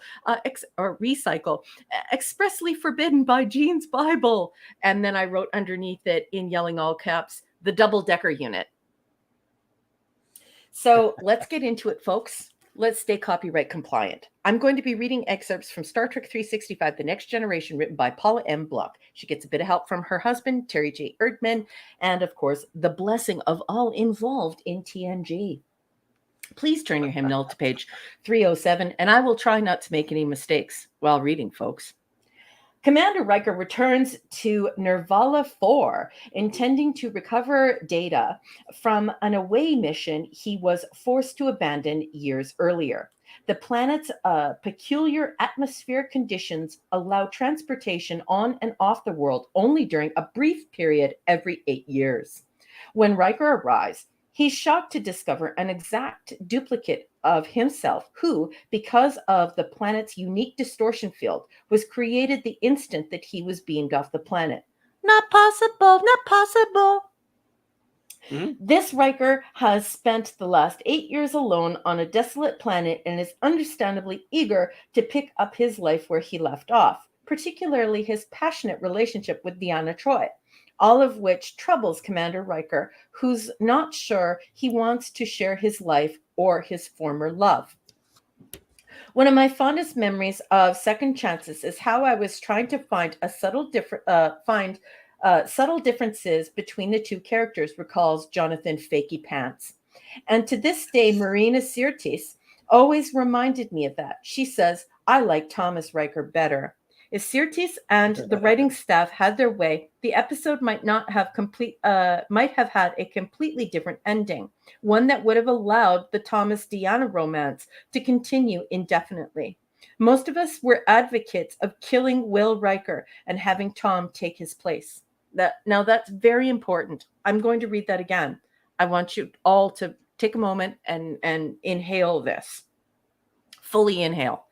Deanna romance would continue indefinitely. Quote, most of us were advocates of killing Will Riker and having Tom take his place, Ronald D. Moore says. So they actually tried to get rid of the Riker character, that the Decker unit that Gene Roddenberry had created, and they wanted to have this new Thomas. Okay. look who's here. Who? Hungry Hungry Boy and Pop Culture Republic. Hey, good to see you both. Good to see you, Hungry Boy. Yeah, so that's really important. So now he's thinking about he's trying to get them to agree to jettisoning the Riker character, the Decker unit character created by Gene Roddenberry, and replace him with this Thomas character that Ron Moore would write. We thought it would be bold and shocking, and this is a quote. So he's quoting Ron.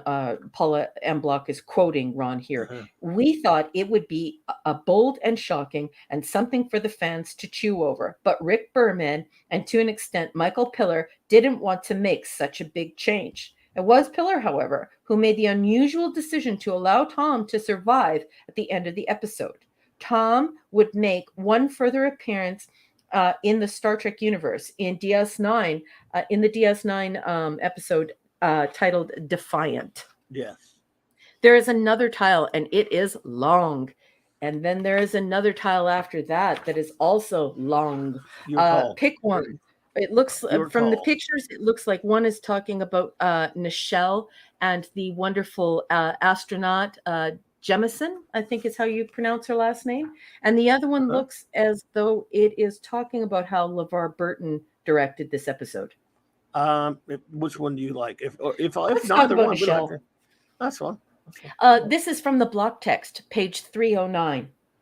In a 2005 CNN interview, I feel so bad for CNN, not. Astronaut Mae Jemison reported that she'd found inspiration for her life's work in the original Star Trek series. What was really great about Star Trek when I was growing up as a little girl is not only did they have Lieutenant Uhura, played by Nichelle Nichols, as a technical officer. A technical officer? I wouldn't say she's not a technical officer. She's an astronaut and a department head and fourth in charge. Anyway, but she was African. So that helped to fuel my whole idea that I could be involved in space exploration as well as in the sciences. 20-some years after watching Nichelle, Jemison became the first African-American woman to reach outer space. A science mission specialist on the Endeavour space shuttle STS-42 Skylab J-flight. She spent 8 days from September 12th to September 20th, 1992, conducting bone cell weightlessness and motion sickness experiments while orbiting the Earth 127 times. Less than a year later, in April of 1993, she became the first real space traveler to step before the cameras on Star Trek when LeVar Burton cast her to play Ensign Palmer in TNG's Second Chances. I knew how important seeing Nichelle in the original series had been for Mae, Burton says, just as it was for me as a child of the 50s and 60s in formulating my own self-image.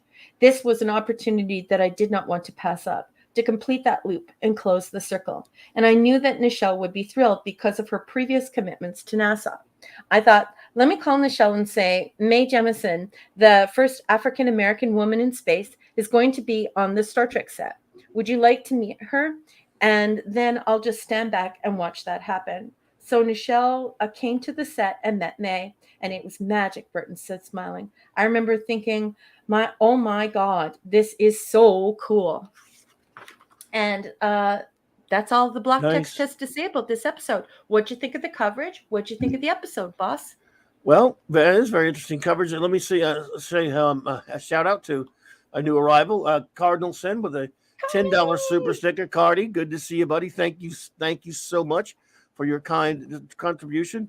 Appreciate you, and it's good to see you. Hope you're having a wonderful night, sir.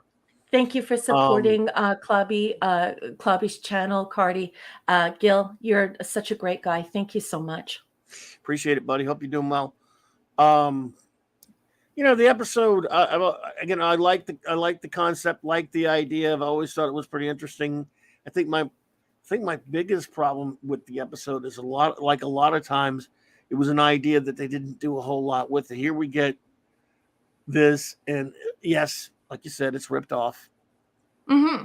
It's the enemy within. And it's nowhere near in the same class with that, or even the same exact plot, but it uses the same plot device of that episode.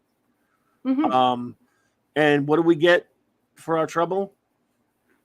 And something like that's usually something of a character study.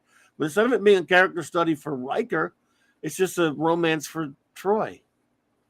Really. Mm-hmm. We get to meet, the stuff with Thomas Riker. That's kind of interesting. It's a very interesting idea, though. Yes, I know it's the same basic accident that happens in Enemy Within, but I actually very much like the idea of this happening where he has another version of himself duplicated the way they did that. I like that idea. It's far enough away from Enemy Within for me if you have a really good episode. The problem is you have just an interesting episode with a good idea that spends most of its time playing around with the romance crap, which that's where the thing falls for me. Not that they're using another episode's premise or at least plot device. The fact that it doesn't do that much with it. Mm-hmm. That's my biggest concern with it is instead of all you deal with was his little romance with Troy. And at the end of the day, that just makes the episode unfulfilling. I don't think it's bad. I think it's sort of okay. I just, kind of blasé to me, to be perfectly honest with you, because I don't know. What would I rather see out of the two choices? His little romance stuff with Troy, or maybe how he conflicts with his other self? We needed more of that in the episode. If anything, it's more interesting to see how a guy meets a duplicate of himself, and there's 8 years of difference between their lives, but they're basically the same person. They bump heads a couple of times, and there's nothing to it because the writers of this episode decided to focus on the romance stuff. Mm-hmm. Yeah, which is not as interesting to me. Him butting heads with the two Rikers butting heads would have been more interesting to me. And something like that along those lines, a conflict between them two, the two of them. Hello, Captain James Scott. Good to see you. So I think they made, as they often do, kind of the wrong choice or decision for the story direction for this episode, for me personally. Yeah. Well, I guess, I want to like the episode, but the thing is that, when Gene Roddenberry tells you, here's the Bible. In this Bible, I'm going to ask you, do not revisit old stories and recycle them. And all these years later, all these writers tell the people in the public is Gene Roddenberry didn't want us to bring back Spock. That's literally what happened. Like, if people go and look at what was actually said and what was actually done, the actual evidence. And so for me, it makes me hate this episode because this is just more of this internet garbage, this fan lore that is total factoid. It's not, I don't know. I think this helps build the this idea that Gene needed to be defied. And so it bothers me. I don't like it. It's the Enemy Within goes on the dating game. And I hate it. Yeah, it is. I think but to me, I think if you can't borrow anything from older episodes, you're in trouble because there's so few. You still have to have. So in other words, I don't mind them taking. That's when we have a slight disagreement. I don't mind them using this premise to duplicate Riker, and it's not him just fighting an evil version of himself. Him fighting an 8 years, 8 years in chronology version of himself, and him, meeting him and how that happens and stuff. I don't mind that. I really actually kind of think that was a clever idea. So creating a duplicate of him that's real, not just the evil side of himself. I think that distinguishes it enough from that for me. I just don't think they really executed it particularly well because I don't didn't really need it to be the like you said, the dating game. And it just, I understand you had to deal with it to an extent maybe, but I don't know. They really did. It just shows that they don't really know what they're doing on the show at this point. Yeah, because, like if you actually read what Gene said, it wasn't that Spock was never supposed to come back or that we're never supposed to have Vulcans or anything else like that. If you actually read the Bible, he's making a very distinct request to not recycle the ideas from the past. And that might be okay for some fans because some fans are like, yeah, that was actually a cool episode. Can we put that in this episode? The problem I have is that when TNG isn't borrowing from LA Law and Murder, She Wrote and Shakespeare and Oscar Wilde and all of the other stories that have, Dickens, when it's not borrowing from that, it's just recycling old episodes. And it tries to put so much lipstick and cheap jewelry on it that you instantly recognize, it's Babe, and not that Babe, but the Babe with the snout. And so for me, I just don't like it because I think it helps to, and apparently this is something that also annoys others like Mazarus. It lends this to this idea that what the modern writers are telling us is true, and it's not. Gene specifically asked them to not reuse the stories, to create new stories, and these are supposed to be writers. Instead, they're taking other people's work and just innovating it and turning it into their, what they call their own work, but they haven't written anything here. What they've done is they've worked as a corporate team of writers to recycle old material and put nice little cheap baubles and dollar store items on it so that we think it's a new episode, and it's not. And it's super annoying to me. Notes, by the way, before you get to the notes there, Captain James C. Skywalker, welcome. Larry, hello there, and pop culture curator, welcome. Hey! Good to see you all. Thank you. Welcome to the show. And continue. Yeah, so these are my notes. Hey, everybody. When we're talking about how they give those three key characters, they make them so overqualified that anybody with advanced education is rolling their eyes into the back of their head. Riker is a gifted jazz musician. Huh? Astronaut May Carol Jemison. Nichelle Nichols. In the opening scene, Beverly explains that K-less isn't medically possible. You cannot implant memories. Tricorders immediately detect clone genetic drift. I'm going to say that again because you'll see why I was so hard on that previous episode. In the opening scene, Dr. Beverly Crusher explains that K-less isn't medically possible.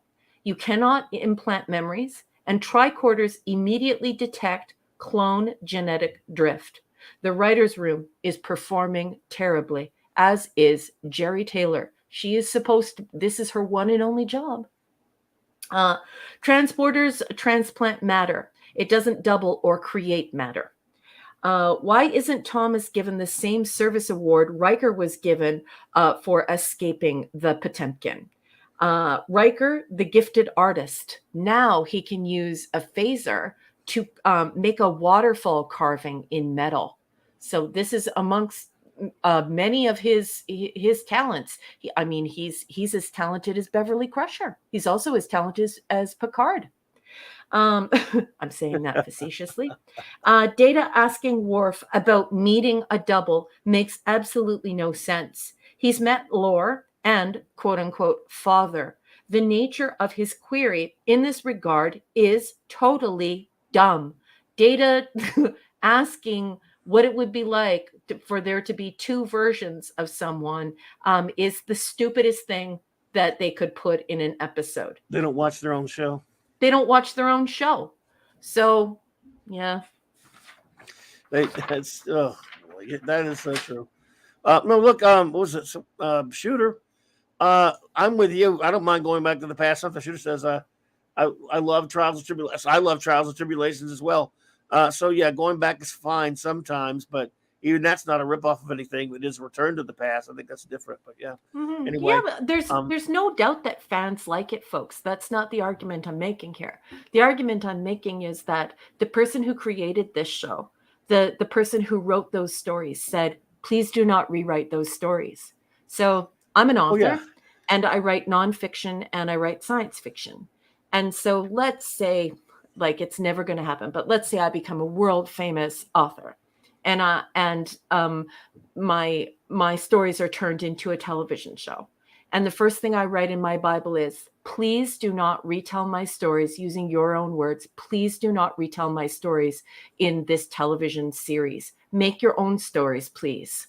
And then everybody goes and just retells my stories, and the fans clap because member berries. It's really insulting to an author. So it's not that I don't understand the apparatus of what's happening. It's that as an author, I see where Gene was coming from. Don't rewrite my stories. There you go.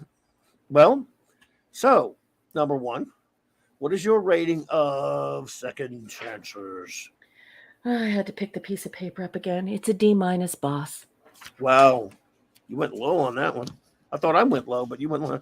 I'm going with a C-. I didn't mind it that much. I don't mind the idea. I don't think they went too far. And sometimes, if you want to call it a ripoff, I'll give you that. Usually, they ripped off a plot device, so that's not as big a deal to me. But I just think that they didn't handle the story quite as well as they should have, and I've seen way, way, way worse. But hello there, Cavatino. Cavalryman Che. There's another. That's a tongue twister. It's always, yeah. Can we just call him C3? Just let me just try and say his name one time. Cavatino, Cavalryman Che. Yep. Boy, you guys, your agonizer, please. Yes. But good to see you there, Cavatino. Thank you for popping in. This is always a pleasure. So now I will ask our wonderful chat to give your rating of Second Chances, and then your comments, if any, on the episode. The word is given. Go now, and I will bring us, as number one is getting those ready, I will bring us some limerick entertainment by the great Max Redstone. Dun, dun, dun, dun. So, are they? I hope they're pouring in. Yep, there we go. Okay, are we ready for some limericks? Yes. All right. So, everyone, here we go. Second Chances by Max Redstone. All right. The away team has their minds blown when they find there's a Will Riker clone. Number one feels rebuked because he's been duped. And in the divorce, he loses his trombone. That's good. Oh, that's fantastic. Good. Love it. That's good. Good stuff. Oh, man. Well done, sir. Now, Apollome's minion has spoken up, and she rarely does. But when she does, it's quite meaningful. So it's not a review, but I did want it up on the marquee, if that's okay with you, Captain. Go for it. When she participates, it's because it's meaningful, and she's taken the time to do it, and I love her interactions. So I'm going to star her to get put up on the big screen. Go for it. Thanks, boss. Sorry about that. No problem. Ooh, jumped on me. Don't jump. Well, I will now get started on the reviews. J.D. Lewis says, grade D+. Been there, done that, and was done so much better the first time around. Headed to bed now. Good night, friends. See you Monday, everybody. JD, have a wonderful rest of the weekend, my friend. Thank you so much for being here. Have a great weekend. And can I just tell you before you go that Lord Thoth is going to love that you said that, because that's what he says every time we identify one of these, please don't rewrite my stories, and they rewrite his stories. He always says exactly what you just said. I like this better the first time. So that's an excellent comment that Lord Thoth is really going to love. Have a great weekend, As JD. I mentioned long ago, when every time we would, pretty much get on the phone after an episode back in the 80s, a friend of mine's, one of our most common things that we said to each other was done before, done better. Yeah. And Lord Thoth is always saying that, and JD said it, and I say it all the time, and I just love it. So yeah, really cool comment, JD. Have a great weekend. Thank you so much for being here. Apollome's Minion says, I think you can maybe add on to the past. Okay, Apollome's Minion, just so you know, you are now saying Gene Roddenberry's opinion and my opinion. Go ahead, add on to the past. Just don't rewrite my stories. And so what you have said in this beautiful short little sentence reveals the entire thing that pisses so many people off. Mazuris, me, lots of other people. So I love that comment, Apollome's Minion. Max Redstone, thank you, Pauline, by the way. Max Redstone says, A+, 100 gold stars. I'll out myself here and say this episode diagnosis treats and cures the chief complaint of Star Trek: The Next Generation and not enough Riker. Not enough Riker, and of course the only cure is more Riker. Let's see here. Lol, D-. Okay, you're having us on there for a minute. See, what a Cleveland steamer this was. This was a sitcom plot. My two Rikers. Aside from the normal ship functions, there was no science fiction to be had anywhere whatsoever. So we'll get you the next one. Have we not learned that cloning solves absolutely nothing? Between Rick Berman at Star Trek and Rick McCallum at Star Wars, I now support a 100% ban on all Ricks from sci-fi production. I was glad to see Mae Jemison. Jemison's drawing inspiration from Uhura's character on TOS was the very fulfillment of why MLK implored Nichelle Nichols to stay on the series. Mm-hmm. Indeed, sir. Well said, as always, Max. The great Max Emilian. JT Kirk says a 7.5 transporter accidents out of 10. 99% certain a Riker and Troy, a Riker plus Troy plus Riker scene happened that we as viewers could be privy to. Season 2, episode 225 of the Orville. Tomorrow does it better. Yeah. And that is homage. That's not like rewriting. That is obvious homage. So JT Kirk, I am doffing my cap to you, sir. I'm even giving you a very sexy curtsy. This is such a great comment. I love you. Thank you. Wait a minute. Season 2, episode 25? There is no 25. No, there isn't. But I'll go look it up. I just don't like. I mean, I'm trying to remember that episode tomorrow. I love the Orville, but I haven't watched it in years because I've been waiting to binge it right before they ever bring it back, which I'm getting it down as ever going to happen. Yeah, well, I actually didn't remember that it was tomorrow. I just know that they did an episode that was like that. I just couldn't remember because I watched the Orville the first time around, and I haven't watched it since. Right? I was waiting, so I thought I didn't know it was going to take him 2 decades to bring it back. Yeah, poor guy. Feel bad for him. Scuba Pete says B-. Oh my God, 4 under. Feeling down and dirty, feeling kind of me. I can't sing anything, dude. Not that I could. I've been from one to another extreme. It's time. I had a good time. Ain't got time to wait. Fill my eyes with the double vision. Besides, I don't know. I probably would know that song at some point, but I really don't know which one you're referring to. So now, Scuba, if you want to come on and sing it for us, but not right now. Love that. Maybe not right now, but later if you want to, we would let you do it. So, Marky with the C just chimed in. Our chief engineer. Tomorrow is the 13th episode of the 2nd season of the Orville. Well, yeah, I knew there were no 25 episodes. Yeah. Well, when people try and remember things off the top of their head instead of Googling it, mistakes get made, but that's okay. I understood what JT. Yeah, yes, absolutely. Oh yeah. Z Zathras. F. Crap. Instead of reviewing this stupid episode, I want to hear about anything else. How about the Smoot-Hawley Tariff Act of 1930? More interesting.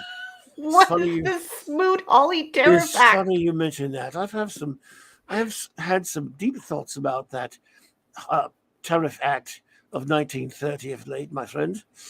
And they all center around the time that the transporter beamed up Riker, and he turned into 5 more Rikers. Oh, I'm sorry. And I don't know what it had to do with tariffs, but Monkey Jeebus. Monkey Jeebus. Wow, good to see you. All right, Monkey. So where were I? Anyway, Zathras, I feel you, but I'm sorry. Crap. You just pissed off because they didn't rip it off on Babylon 5. I'm just kidding. Mega Cropper says B. Thank you, Mega Cropper.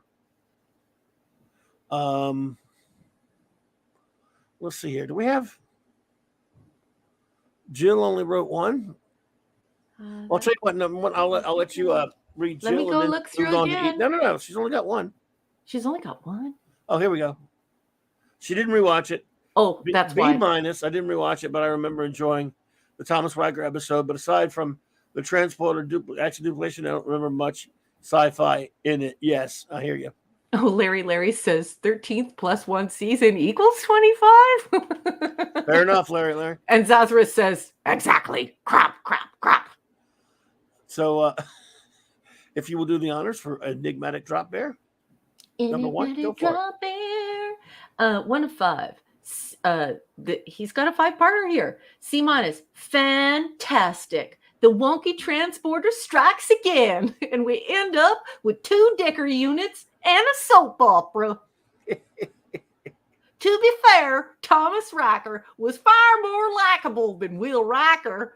Anyway, I didn't know. Until he decided. Wait a minute. Pardon me. I didn't know ED talks like that. I don't know. It's me. I was just trying to find a sarcastic voice and wound up making a fool of myself. I enjoyed it. Right up until he decided to repeat history and drop Troy in favor of pursuing a career change. We're expected to believe this after Tom Riker told us that his relationship with Troy is what got him through his ordeal. Yeah, and you wonder why he hasn't snapped his crayons. He's been alone having, whatever kind of dreams about Troy for 8 years. Anyway, how was it that after 8 years, Tom Riker's hair and beard was the same as Will Riker's? It's what I think of every time I watch the episode. He should look like he just crawled out of the jungle. Like he should look a mess, but he doesn't. Anyways. Yeah, well, his appearance was otherwise disheveled. How did he survive after the replicators failed? I didn't mention that. Yeah. I think he survived off of the on-board rations. So I think that there are rations in addition to the replicators in case the replicators fail. Because remember, in Starfleet, they actually have a 3-tiered system of failure. So yeah. I'm sure he was had stuff to eat. Yeah. Rocker. Yeah, Mazer is. 5 of 5. Although problematic, at least this one wasn't as fallacious as suspicions and as intellectually offensive as rightful heir. ED, I love you. I want to hang out with you so bad. We have to have a CLOBBERIN so you and I can just shoot the breeze all day long. I love you. That was an outstanding review. Stand up and take a bow. The crowd goes well. Well done, ED. The great Eric K. Brunswinter says C-, another clone. Only thing interesting was it makes think about how makes you think about how your choices have changed and sculpted your life. Yes, they're always contemplating all the mistakes they've made. They make a lot of them. Clobby, I did give it a D-, another B I didn't care for. Yep. Another B. Thank you, Catman. I agree. I stand under. Michael Beacom says, let's see, C. Well, at least they're stealing from James Blish. Yep, that's true. Spock must die. A real Star Trek sci-fi writer. C. Spock must die. A planet you can only transport to once every 8 years. They forgot shuttlecraft. I don't know. Michael Beacom, you like that guy? Because I have a few of his books, but I haven't done a lot of Star Trek reading. However, I collect banned books and books that are out of print. And someone bought me, don't mind me if I'm turning my head away from the mic, it's because I'm looking back. Somebody bought me like a collection of like 6 of that Blish. Is it Blish? Yeah. You like him? Is he good? James Blish wrote the novelizations for the original episodes. The only book he wrote that was not a novelist, him adapting an episode, was Spock Must Die. The first, technically the second Trek novel, but the first of the pocketbook ones. The ones for the normal pocketbook line. This person who bought me the hardbacks. Yeah, those are all adaptations of the original episodes, many of which he did from scripts and other things. They have differences here and there from the episodes. Nice. So James Blish was well known for that. And again, writing Spock Must Die, the first his only Trek story that wasn't an adaptation of an episode. Okay, so I'm an academic. I'm a nerd, not a geek. So I did not know this. So the person who bought me this book, this set of books, knew exactly what they were doing because they knew that I wouldn't be offended because it isn't filth. No, it's adapted from the show. Now I'm gonna read them. Spock Must Die is, though, like he mentioned Spock Must Die here. It is it does rip off Enemy Within. It's just with Spock, but still, but it was at the time, So I don't know. I don't know if Gene minded or not. Apparently didn't, but yeah. So anyway, and it's the ending of that book, man, Michael. The ending of Spock Must Die was really, well, I can't say, but man. Anyway, second problem: if you're going to dupe someone, please pick an actor who can pull it off. Yeah. Shatner, no problem. Nimoy, Mirror, a joy to watch. Brent Spiner makes it look easy. Yes. Frakes, yeah. Thank God TOS and Nichelle Nichols came first. Yeah. Can you imagine anyone becoming an astronaut from watching Second Chances? No. Should have had Duke Riker trying to take the place of the original. No, that's actually kind of a cool idea. But then it just gets back to like the original, right? But I love it. For example, if something happened and they had the balls on themselves to have Commander Riker get killed and then Tom Riker stay on the ship, they couldn't make him first officer. Obviously, you'd have to be a junior officer. Mm-hmm. That would be interesting, but they wouldn't do it right anyway. But that would, because they couldn't make him. It would be so stupid if they just made him first officer. Yeah. So. Yeah, they wouldn't be able to do that. But what's interesting to me is that Ronald D. Moore was pushing for that. It's what he really wanted. Enough that when he was interviewed, he basically says it in a way in which, he says everyone was behind him, that everyone wanted that to go down. And it was Pillar that said no. Even Frankie's? I believe so. Listen to this. Let me read it one more time. Most of us were advocates. This is a quote from Ronald D. Moore, page 307 of Star Trek 365, The Next Generation, written by Paula M. Block. Most of us were advocates of killing Will Riker and having Tom take his place, Ronald D. Moore reveals. Continuing the quote, we thought it would be bold and shocking and something for the fans to chew on. But Rick Berman, and to an extent, Michael Pillar, didn't want to make such a big change. It was Pillar, however, who made the unusual decision to allow Tom to survive at the end of the episode. Tom would make one further appearance in the Star Trek universe, DS9 Defiant. So, yeah, very interesting how much Ronald D. Moore wanted to run a wrecking ball, swing a wrecking ball through Gene Roddenberry's work. He liked doing that, didn't he? I'm not a fan of him. Anyway, Kal-El says, C. It was an interesting premise and would have been a good episode if only they hadn't focused on the romance with Troy. I like the interactions between Thomas and Will Riker. Even their confrontation in engineering and how they ultimately came to understand each other better at the end. Troy's inclusion felt more like that the writers didn't know how to fit her into the story, so they settled for the romance angle. A watchable episode for the aforementioned reasons, but not one of my favorites by any means. There you go. Wolfie says, rating B-. I think it's a minus. So Tom's beard, should it be no beard or a ZZ top beard?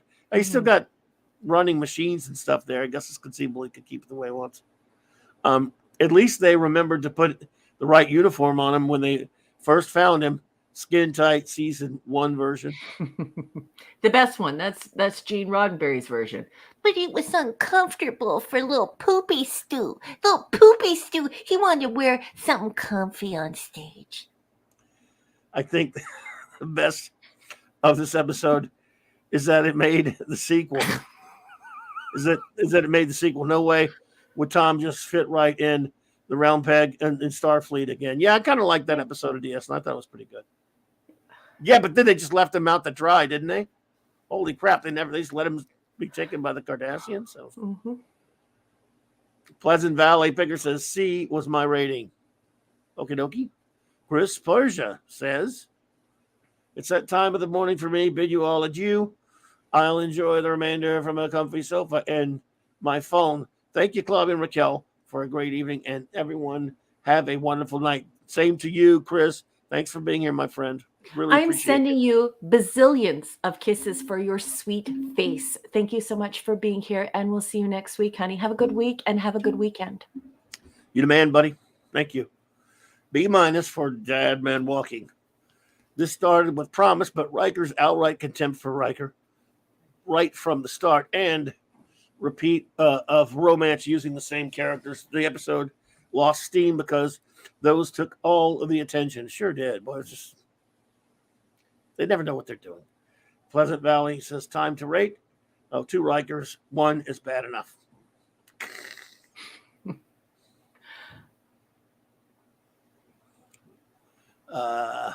Captain James C. Skywalker says more Riker is not as good as more cowbell. I thought you'd like that one. Now that the Max Amanda says, I give it an A. Keep in mind, I was really young the first time I watched it, and it's been at least 4 years since I last rewatched it. I guess I just consider it classic Trek. I think about it often. Well, not all ratings are welcome here, Narat, just as you are. So thank you so much. And Narat, I've started a couple of other comments that Narat has made. If you wanted to do those ones first, and we could just get at them because Narat has some questions. Okay, no. Pop Culture Republic says, hello there. Grade meh for me. A missed opportunity to explore the contrasts of character growth between the character in the present and the same character from the past. Instead, we get rom-com. Yeah. And the thing is that if this were to happen to, I find the entire dialogue unrealistic, because if I were to meet a younger version of myself and have something like this horrific like this happen, the first thing I would do is I would ask this version of myself who isn't quite as evolved, because this version of myself has been isolated for 8 years with no human contact. The first thing I would do was I would embrace myself and say, everything's going to be okay. We're going to get you some counseling, and I'm here. And do you want to talk about what I've done with my life? And, don't worry, we'll get through this. Maybe we could just tell people we're twins, but I'm here, and I'm sorry that happened to you. And this is going to be a really weird life for you, but I'm going to be here for you. You would treat that entity like your twin. So I just think the whole thing is ridiculous. I think you have to be a nincompoop to just be like, yeah. But anyway, that's neither here nor there. Don't listen to me, folks. From get-go, Will is a complete dickwad to himself, to his other self, who went through hell, and he had no compassion for him.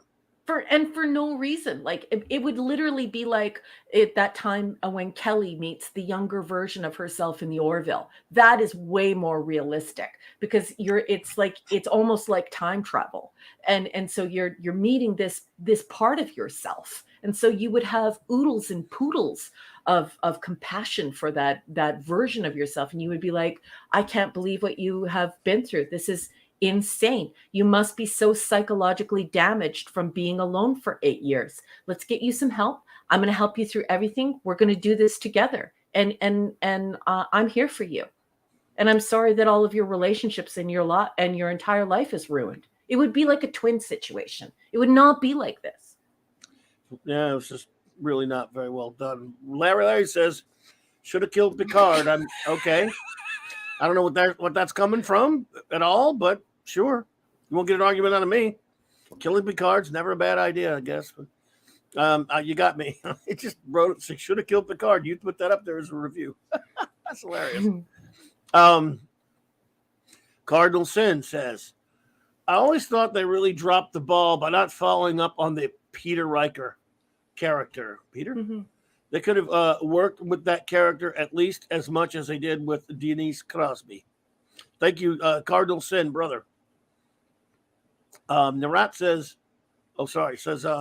no, he's got a couple of here that he asked me. So he says, that's why all the uniforms look like pajamas or pajamas. I'm getting in a lot of trouble with my Canadian friends for saying pajamas, but I spend a lot of time with Americans. I no longer say toward. I always say towards. I'm turning American because I spend too much time with Americans. However, and my pronunciations are all over the place thanks to Americans. But here we go. Anyway, so that's why all the uniforms look like pajamas.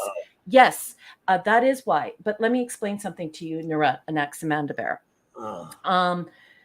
So when phase 2 happened, the uniforms were designed in a way in which they looked more astronaut than military. Okay. And so this was the custom at the time in the 1970s. So when these ideas were developing. So Star Trek has always shifted between these singular outfits that look like a lot like what you see on Enterprise, which is what you would see in the real Navy, and this sort of astronaut look.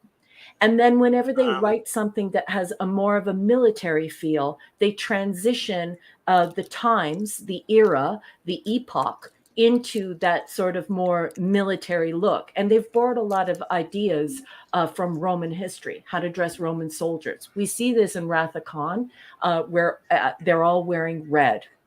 And so people generally get pretty offended by that. But yes, Gene Roddenberry was in the service. He was also a cop. He knew a lot about this. And so he wanted it to be realistic. When they went up in space, they would not have two-piece outfits that they were constantly grabbing and pulling down. That was the complaining done by Poopy Stew. Poopy Stew actually whined about the uniform so much that he had to get a note from a chiropractor so that he could have a different uniform than everyone else. And they also made the uniform so thick that people were profusely sweating in them. So, and yes, Gene Roddenberry also came up with the idea of that scant. And that was just to let the boys breathe, as they shall say, just like they do in Scotland and Ireland. The boys can breathe. It's like a kilt. Are we done with uniform stuff?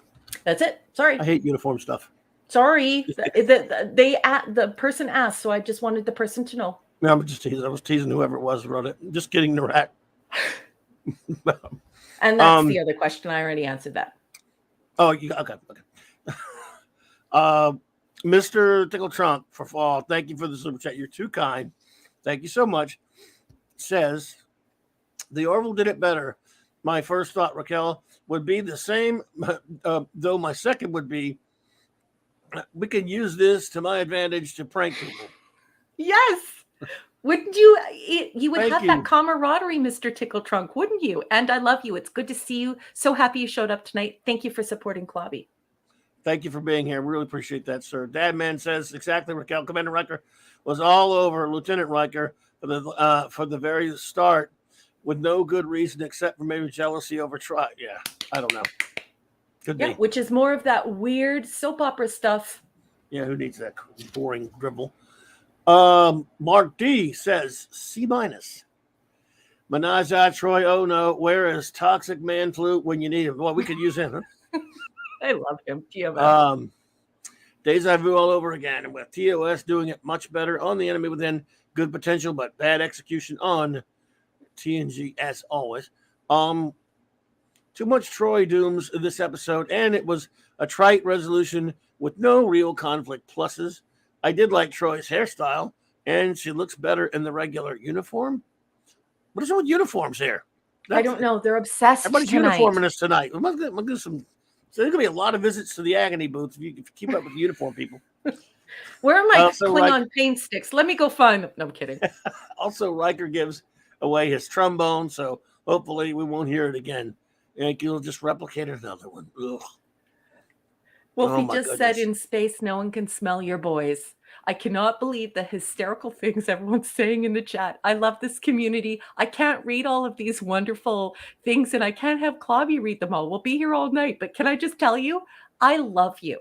You are all so smart, so funny, and such great friends. I appreciate each and every one of you, as does Clobby. We just love you guys. You guys are terrific people.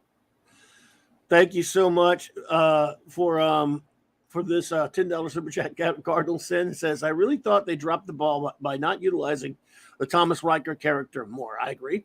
They could have followed his career, and Starfleet bumped into him like they did Denise Crosby's character. Well, Cardinal, you may or may not know that, as mentioned earlier, and Raquel covered this, in an episode later on Deep Space Nine called Defiant, he did come back, and then they just dumped him after that, and we never find out. Well, he got in a pretty bad situation, captured by the Obsidian Order of the Cardassians, and we never heard from him again.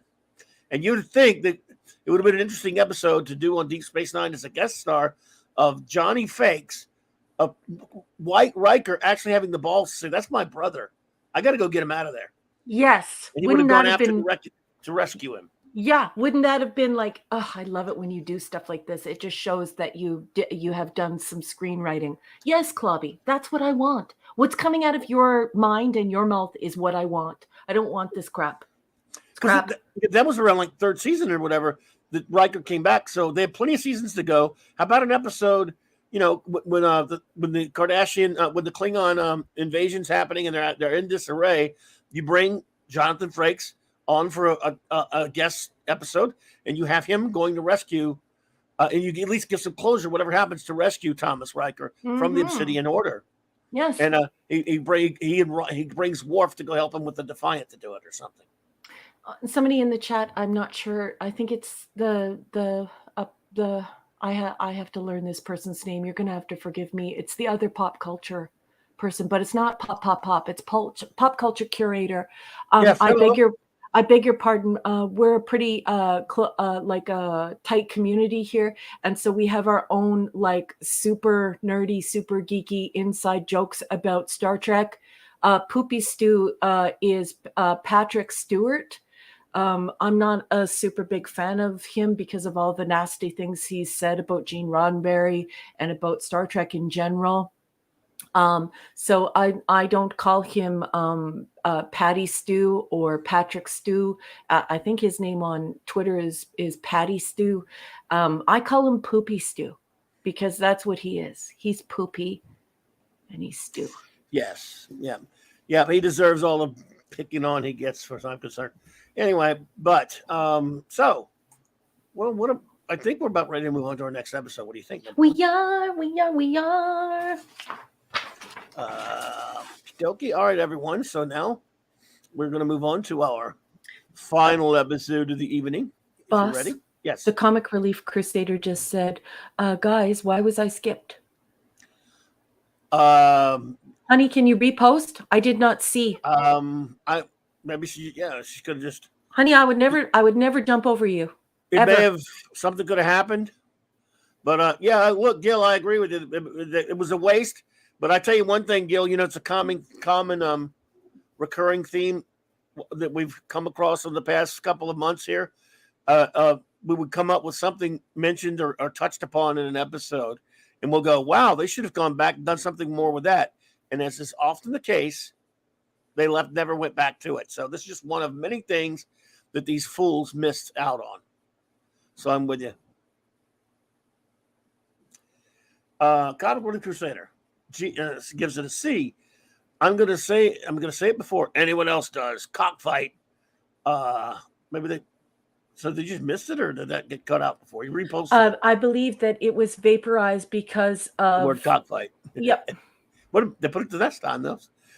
Maybe because the algorithm could not read it because he attached it to an ellipses. I don't know. Or maybe it's because the algorithm just didn't choose it this time. But yeah, it got kicked. Algorithm does that sometimes. So see, I'm gonna. Anyone else does? Before anyone else, cockfight yet? Decker plus Camelto, Ego, the living situation. Clobby gets the comic reference. Yes, Ego, the living planet, indeed. Also, the rescue ship didn't scan of life just in case. Well, I don't know. I don't know, but I know that they couldn't scan inside of the thing. And when the people got back Riker, when the Potemkin got back to Riker, they just didn't know he'd been duplicated. So, Rod Thunderheart, what's up, buddy?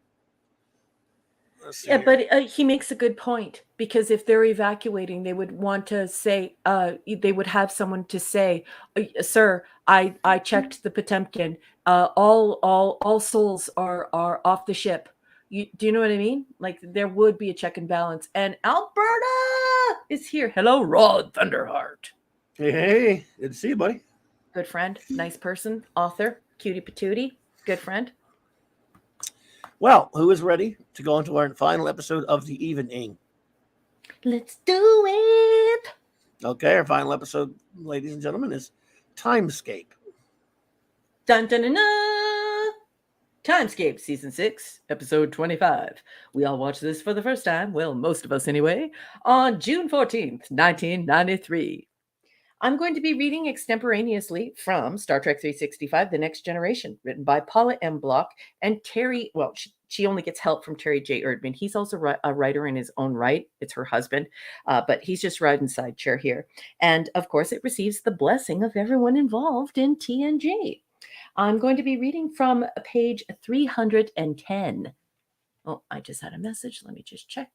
Oh, okay. That's good. All right, let's read.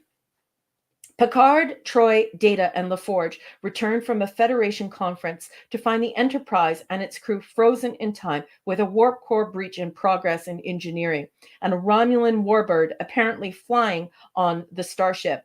This strange scenario seems to be caused by the presence of a peculiar alien species whose young have taken up residence in the warbird's engine core. But ridding the Romulan ship of the alien presence won't solve everyone's problems. The minute that time unsticks, in quotes, and begins to move forward again, the Enterprise will be destroyed.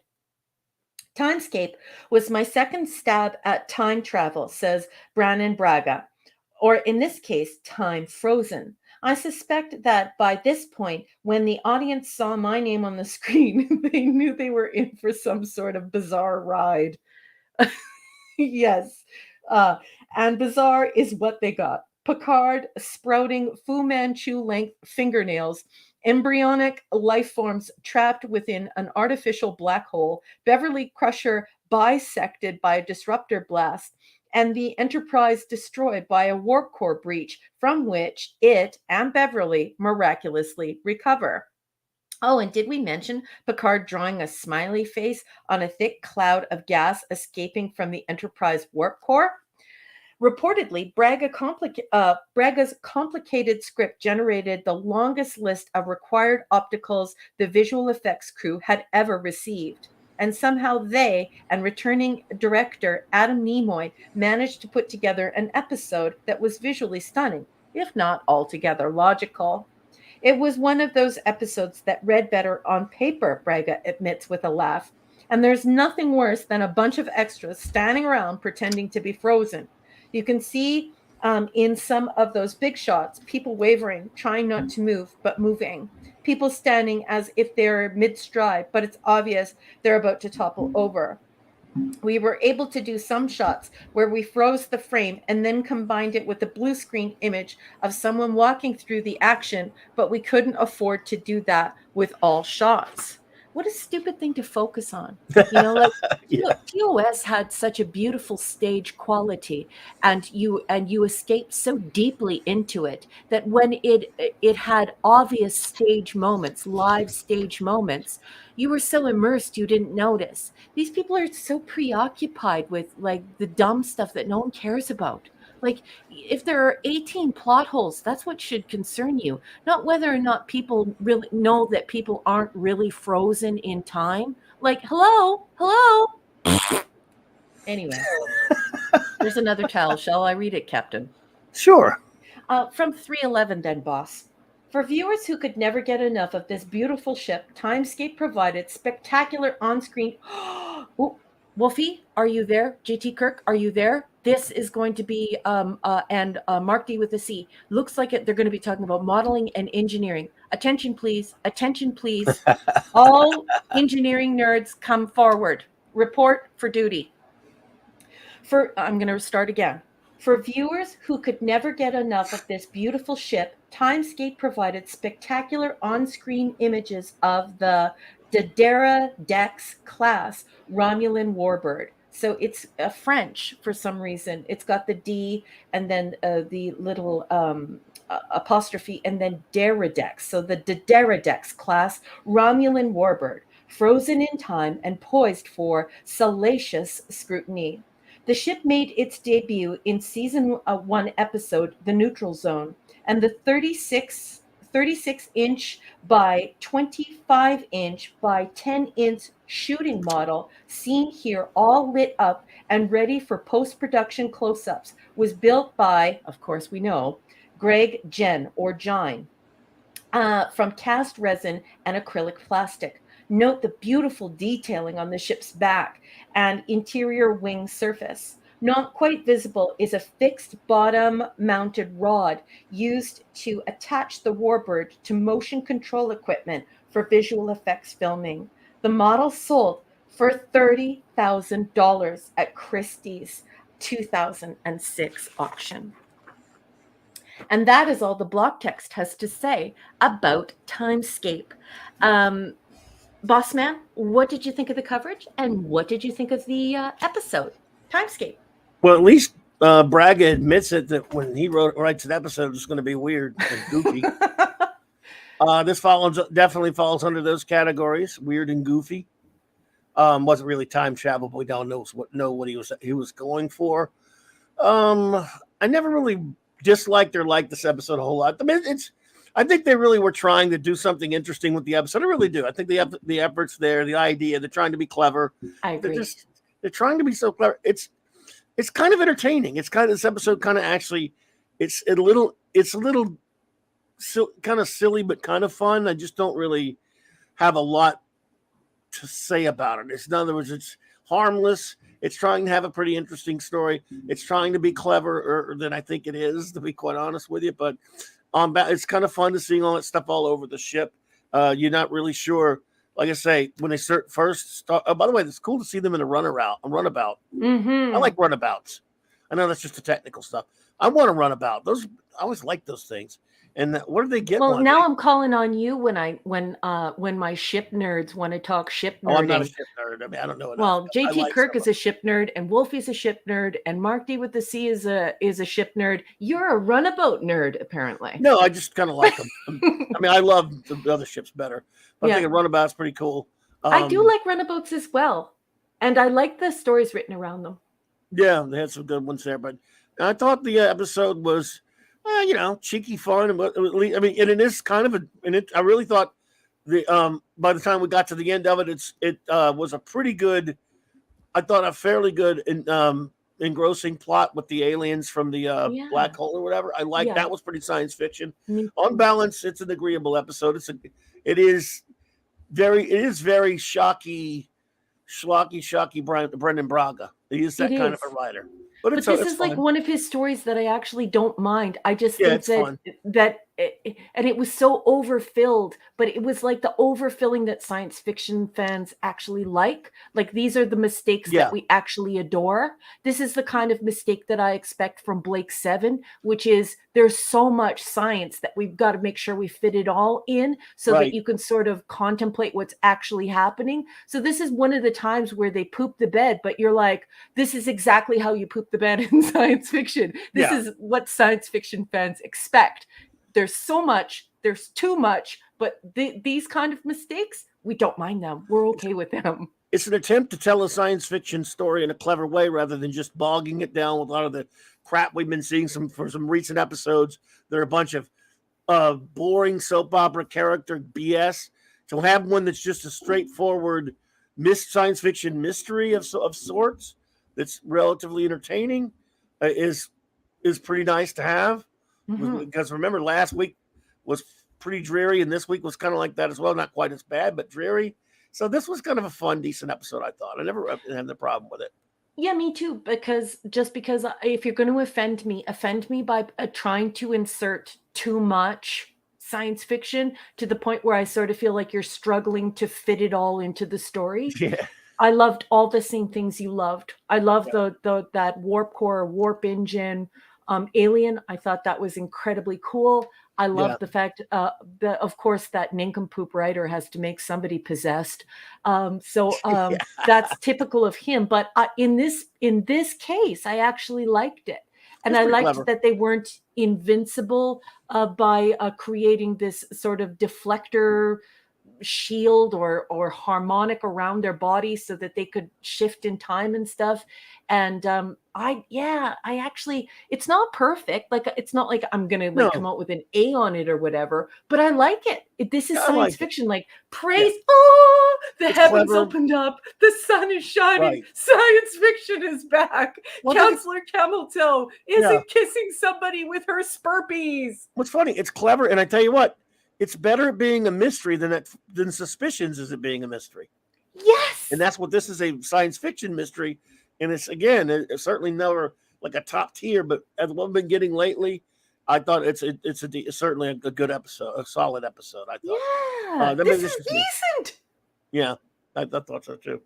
You have a gift notes and some comments if you want to get those before I get to my notes. Okay, I'll handle that while you're we got to.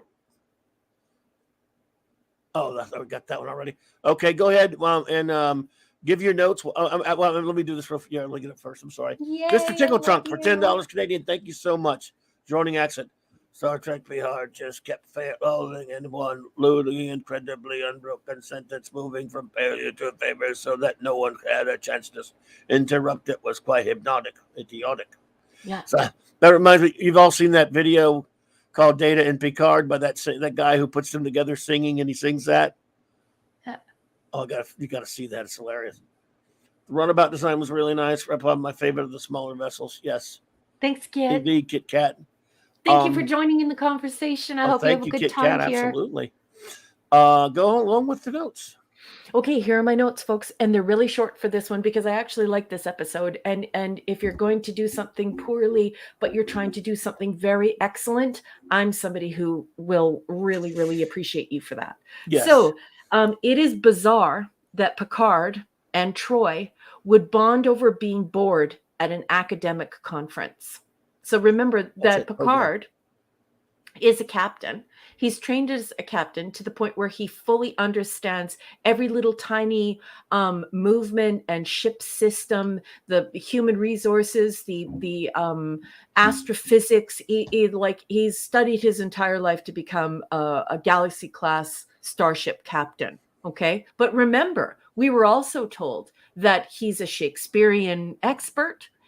He's basically memorized all of Shakespeare. He's a Shakespearean actor. He acts it on the holodeck, but he also likes detective novels. He's a world-class, like almost Olympic, Olympically talented fencer. What else? Oh, yes, he's an archaeologist. So much so that the person who trained him to be an archaeologist, even though he doesn't have a master's degree and he doesn't have a PhD or a doctorate, considered him becoming a captain beneath him. And all the other things that, Captain Picard is. I mean, basically, he's a god, isn't he? Anyway, I just think it's weird that that those two are sitting there talking about how they find an academic conference boring, given how they're trying to portray Picard as the person who can do everything. And like he's been in school, in university for 18 centuries. Yeah. Anyways, these are definitely not intellectuals or academics running this show, writing this show. It's dumb. Anyways. Hey, Dave. Hey, Dave. The initial shuttle scenes are excellent Star Trek. So those shuttle scenes, I felt the same thing that Clobby felt Runabout. Just being in that whole environment. Finally, we're back to science fiction. And then, of course, I wrote in my notes in yelling all caps, Patricia Tallman, Babylon 5 again. Like 3 weeks later. Yeah. Oh yes, Narat. Yes, of course. He's a musician, and he's such an accomplished musician that he can pick out when somebody has added a trill to an arpeggio in ensemble. So yes, he's truly magnificent. But guys, we have a 5-minute conversation at the beginning of the show saying that academic conferences are really boring. Let's make fun of them. Anyway. I'm not a physicist, but I like this episode. That's all that's in my that is the sum of my notes. Well, I will ask you now for your rating of Timescape. We'll give mine, and then we will ask our wonderful chat. So, what is number one your rating of Timescape? In this horrendously pathetic season. Wow, this is going to be a super high rating for this pathetic season. This is a B+ for me, almost an A-. Great fun, great fun, great fun, great fun. Indeed, I'll give it a B, solid B. That means it's a solid, entertaining episode that spends its time being a lot more of its time trying to be what it is supposed to be, a science fiction story. It does that. There are plenty, it's maybe not the greatest one it's ever, but it's solid, and I liked it. So now, our wonderful friends in the chat, please give us your rating, and of course, any comments you may have on Timescape. And while number one is collecting those comments, I will give us some Max Redstone Entertainment. Before you do that, I just want to address Larry. Larry, I love you. You're absolutely right. It is a recorder. It's actually a penny whistle. It's an Irish penny whistle. And they put a mouthpiece on it, a new mouthpiece that looked really like sciencey or whatever. I don't even think it's playable. And I'm Irish. I'm actually like ethnic Irish, so like Aboriginal Irish, I guess you'd say here in North America.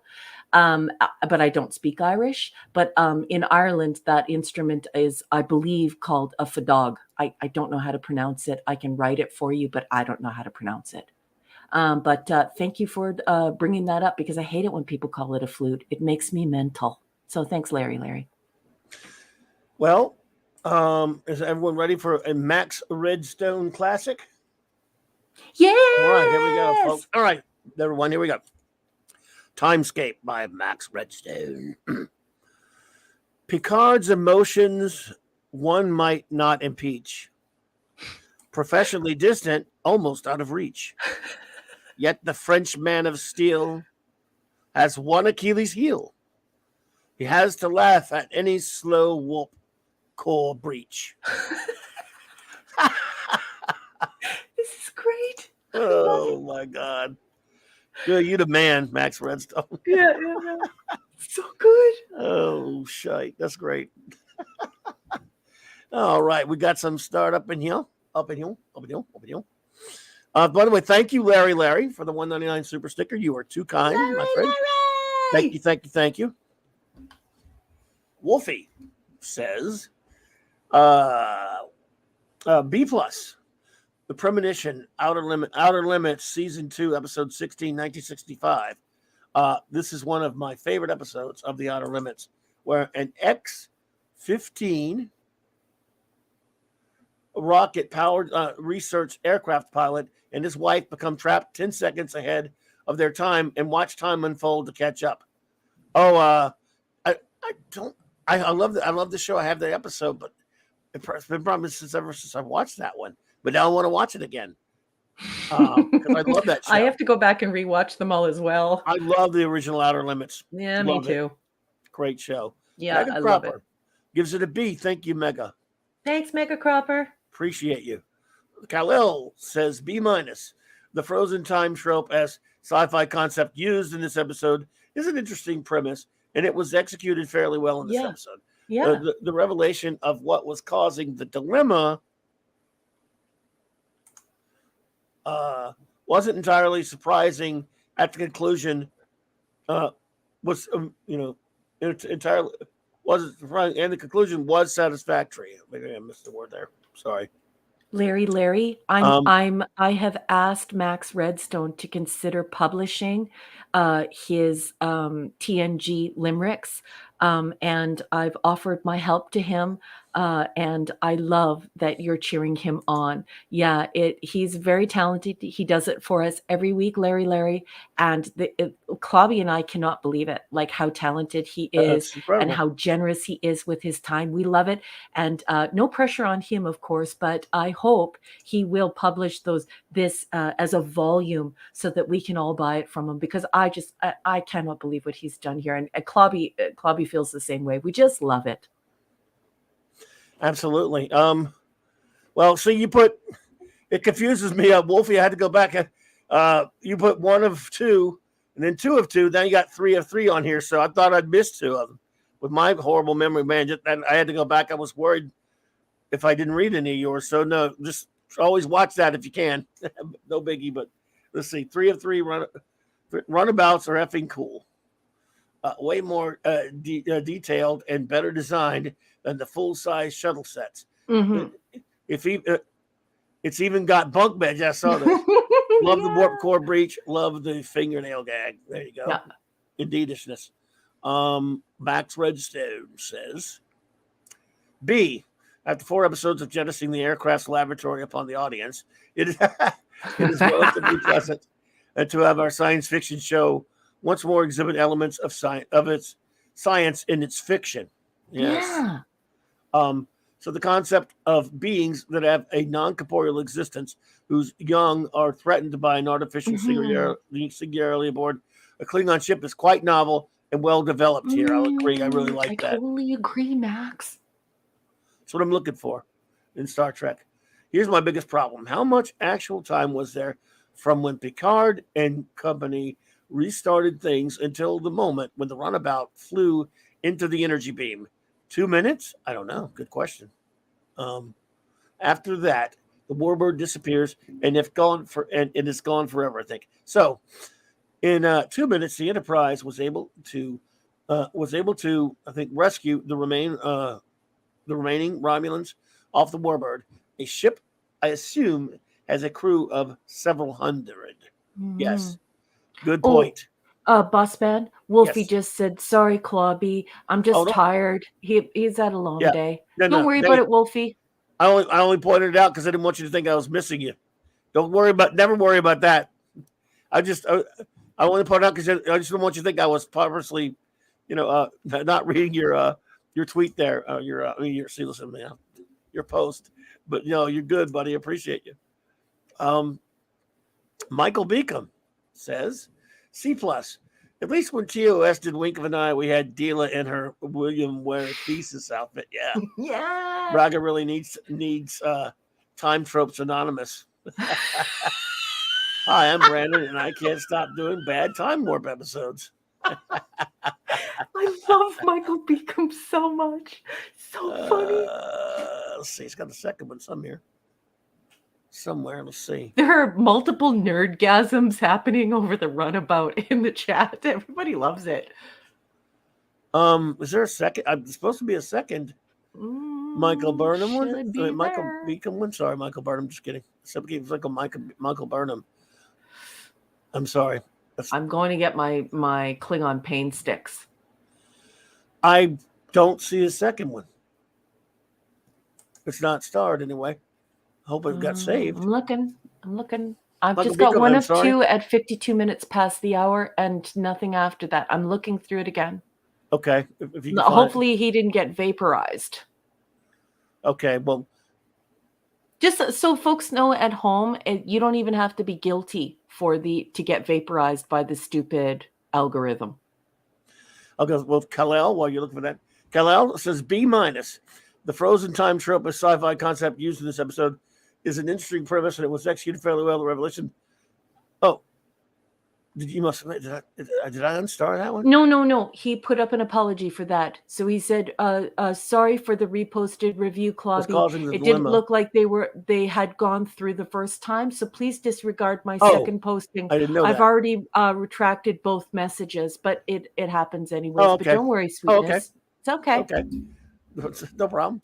Nothing from Michael Beacom yet, except for his response to Larry. Oh, okay. Maybe it got whacked. It might have got whacked. Did you get whacked? Eric K says, B, I think the writers were projecting on Patty and Marina that they are dumb as a bag of hammers about being bored. Other than this, I like this episode. I agree with Wolfie 762 Outer Limits. Yep. Now we have to go and watch the Outer Limits again. Oh, I love Outer Limits. Yeah, because of Wolfie and Eric. Yep. Never a bad thing. Dadman says, A. When I saw this, I thought of Raquel's definition of science fiction. This was the best episode in a long time, and one that didn't overly rely on action. Love you, Dadman. Then the resolutions of the first scenes on Enterprise were not what they initially appeared to be. E.g., Romulan shooting appeared to be Crusher. Example: Romulan shooting Crusher. Yeah, attention. It surprised me at times. Yeah. Thank you, Dad man. Appreciate you, dude. Totally agree. Totally agree. Thank you so much, Dad man. Wolfie says, seriously, the forward and reverse of the Outer Limits episode is almost beat for beat. Some parts love both either way. Great stuff. I had to put that up for him. Sorry, I know that's not a review, but I thought that was a great comment. And you have a gift from Rod Thunderheart when you have a chance. Okay. Oh, no biggie. Cal, we appreciate you, man. No problem there. Nirat says, I give this episode a D. Wow. I believe it was crafted by social engineers as an experiment to see how forgettable they could make their programming. The project was almost a complete success until now. Wow. Brutal, Nirat. Where to go? Let's see, says, never mind, it didn't come through. It wasn't funny enough. That would never. I love you, Michael. Well, Michael, if you want to make a second one, feel free, my friend. Well, no, it did not pass it didn't pass muster. He said no. It wasn't funny enough. Oh, I got you, Michael. JT Kirk says, 8 incredibly long run-on sentences moving from topic to topic out of 10. Love it. Good old Pogo. Good old-fashioned Trek. Danube class runabouts. I am wondering, wandering through, I think it means though, how do they de-age Picard's hand after the fact? I don't know. Mm-hmm. Yeah, the episode definitely needed more time. And look at this sweet comment from Anti-Derivative Jill. She says to Michael Beacom, you are clever, so it's our loss. I totally agree with our chief communications officer. Absolutely. Rob Thunderheart for a $5 super chat. Thank you, Rob. Too kind, buddy. Thank you so much. He says, few bucks to keep the lights on. I recommend checking out Paul Chato on Call Me Chato, as he's a big Star Trek fan. Is that a channel? Or is this a channel? That means that's a channel or something, dude? Well, you just let us know. The Comic Relief think Crusade. Eric just did. I think Eric put up a URL for everyone. Thank you, thanks, Eric. Thank you, brother. Comic Relief Crusader says, D, all the time in the universe. Couldn't improve the script. You can't freeze time in a spot and use a device to skirt around localized time. Drawing the face in the cloud, his finger would freeze. Well, there you go. Now, I didn't think of that. Now, number one, But if the energy and matter are frozen, would it still freeze? I don't know. I'm not a physicist, but that's the whole reason why I like it. It's finally science fiction, for crying out loud. Hey. No more The Love Boat. Yeah. Comic Crusader, are you being grumpy or being picky or what? No, I'm just kidding. I appreciate you, buddy. Just kidding. So, number one, if you would do the honors, we have our good friend Enigmatic Drop Bear. ED! He's got a two-parter. He didn't really like this one as much as we did. He gave it a C+. He says, clearly the writers didn't bother consulting Hawking's A Brief History of Time for this episode.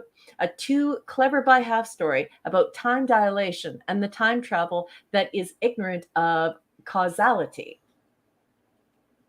The fast-forward rewinding scenes were particularly nonsensical, and the introduction of the temporal narcosis appeared to be a last-minute and desperate attempt by the writers to create tension. Ooh. ED. I love ED. You're the best. You are top-notch, so we appreciate that. Always learn from you. And now our wonderful communications officer. Here we go. She's got a six-parter. Six of them. Wow. She's going to nerd out here, folks. She's a fellow nerd. Geeks, prepare yourselves. Duck under the covers. The nerds are taking over. She's got a six-parter, so it's an Esh pick. Esh. A-. She said, I did enjoy that the pockets of time vary, and instead of actually freezing time, it just goes by so slowly that it is effectively frozen, but not in actuality. I totally agree. Mm-hmm.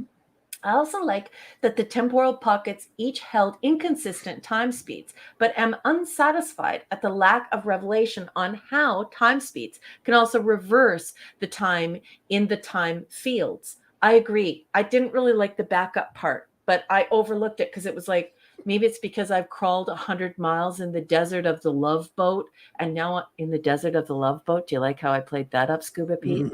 And now I finally have science fiction. But however, Jill, the nerd in me, does not like that either. On the other hand, it was more fitting that Data finds his tricorder can manipulate the field only on accident, but then only explain he can use delta band emission to modify it. It's too weird. They make a force field to avoid the time field, but like the episode where Geordi and Ro were out of phase, I am unsure as to how they are breathing. Ooh, now you're getting really nerdy. I love you. They can't scan, but they can beam in.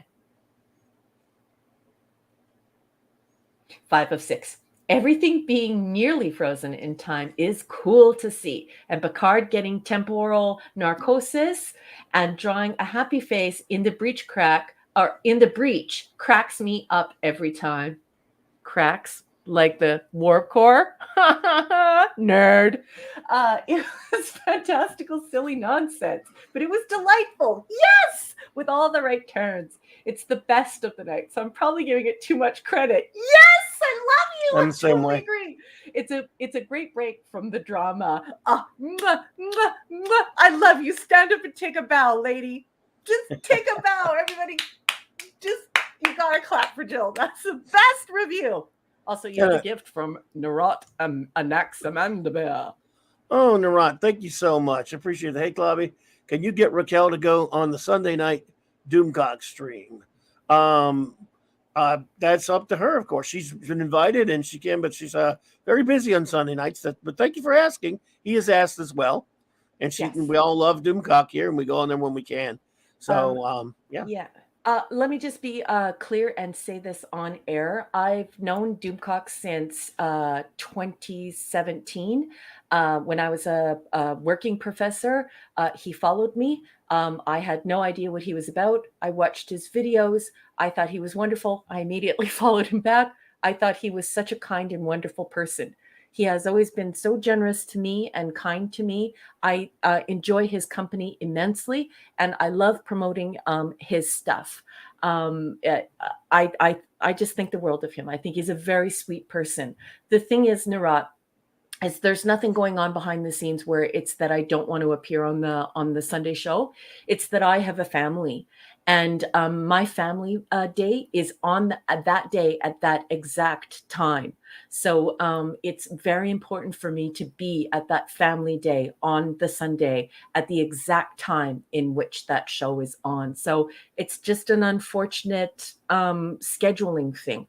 Believe me, I would love to be there because, as you know, I love Doomcock. I think he is such a sweet person. And I love hanging out with him. It's great fun, and we stir up a mess of trouble and have a wonderful time. But yeah, I'm sorry, my family comes first. You only live once, well, at least in my mind, because I'm an agnostic, and so I really, really have to be at Family Day. It's very important. For reasons I don't like to talk about my personal life, but my family is very important to me, and that time belongs only to them.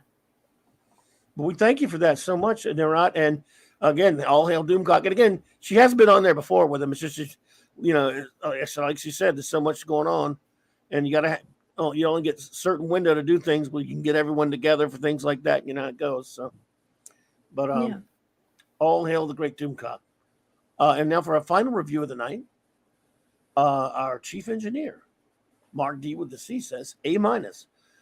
What's happening? Finally, some science, some sci-fi this season. Love the runabouts, great design, shades of the Horta with the aliens protecting their young. Yep, good point. Maybe a little too similar to Cause and Effect, but I enjoyed this one. We need more episodes like this. Yay! And all the people in the chat who are saying all of these beautiful things, I love you guys so much. That is so incredibly kind of you. And I'm so, I don't know what to say. I'm overwhelmed by your love and appreciation.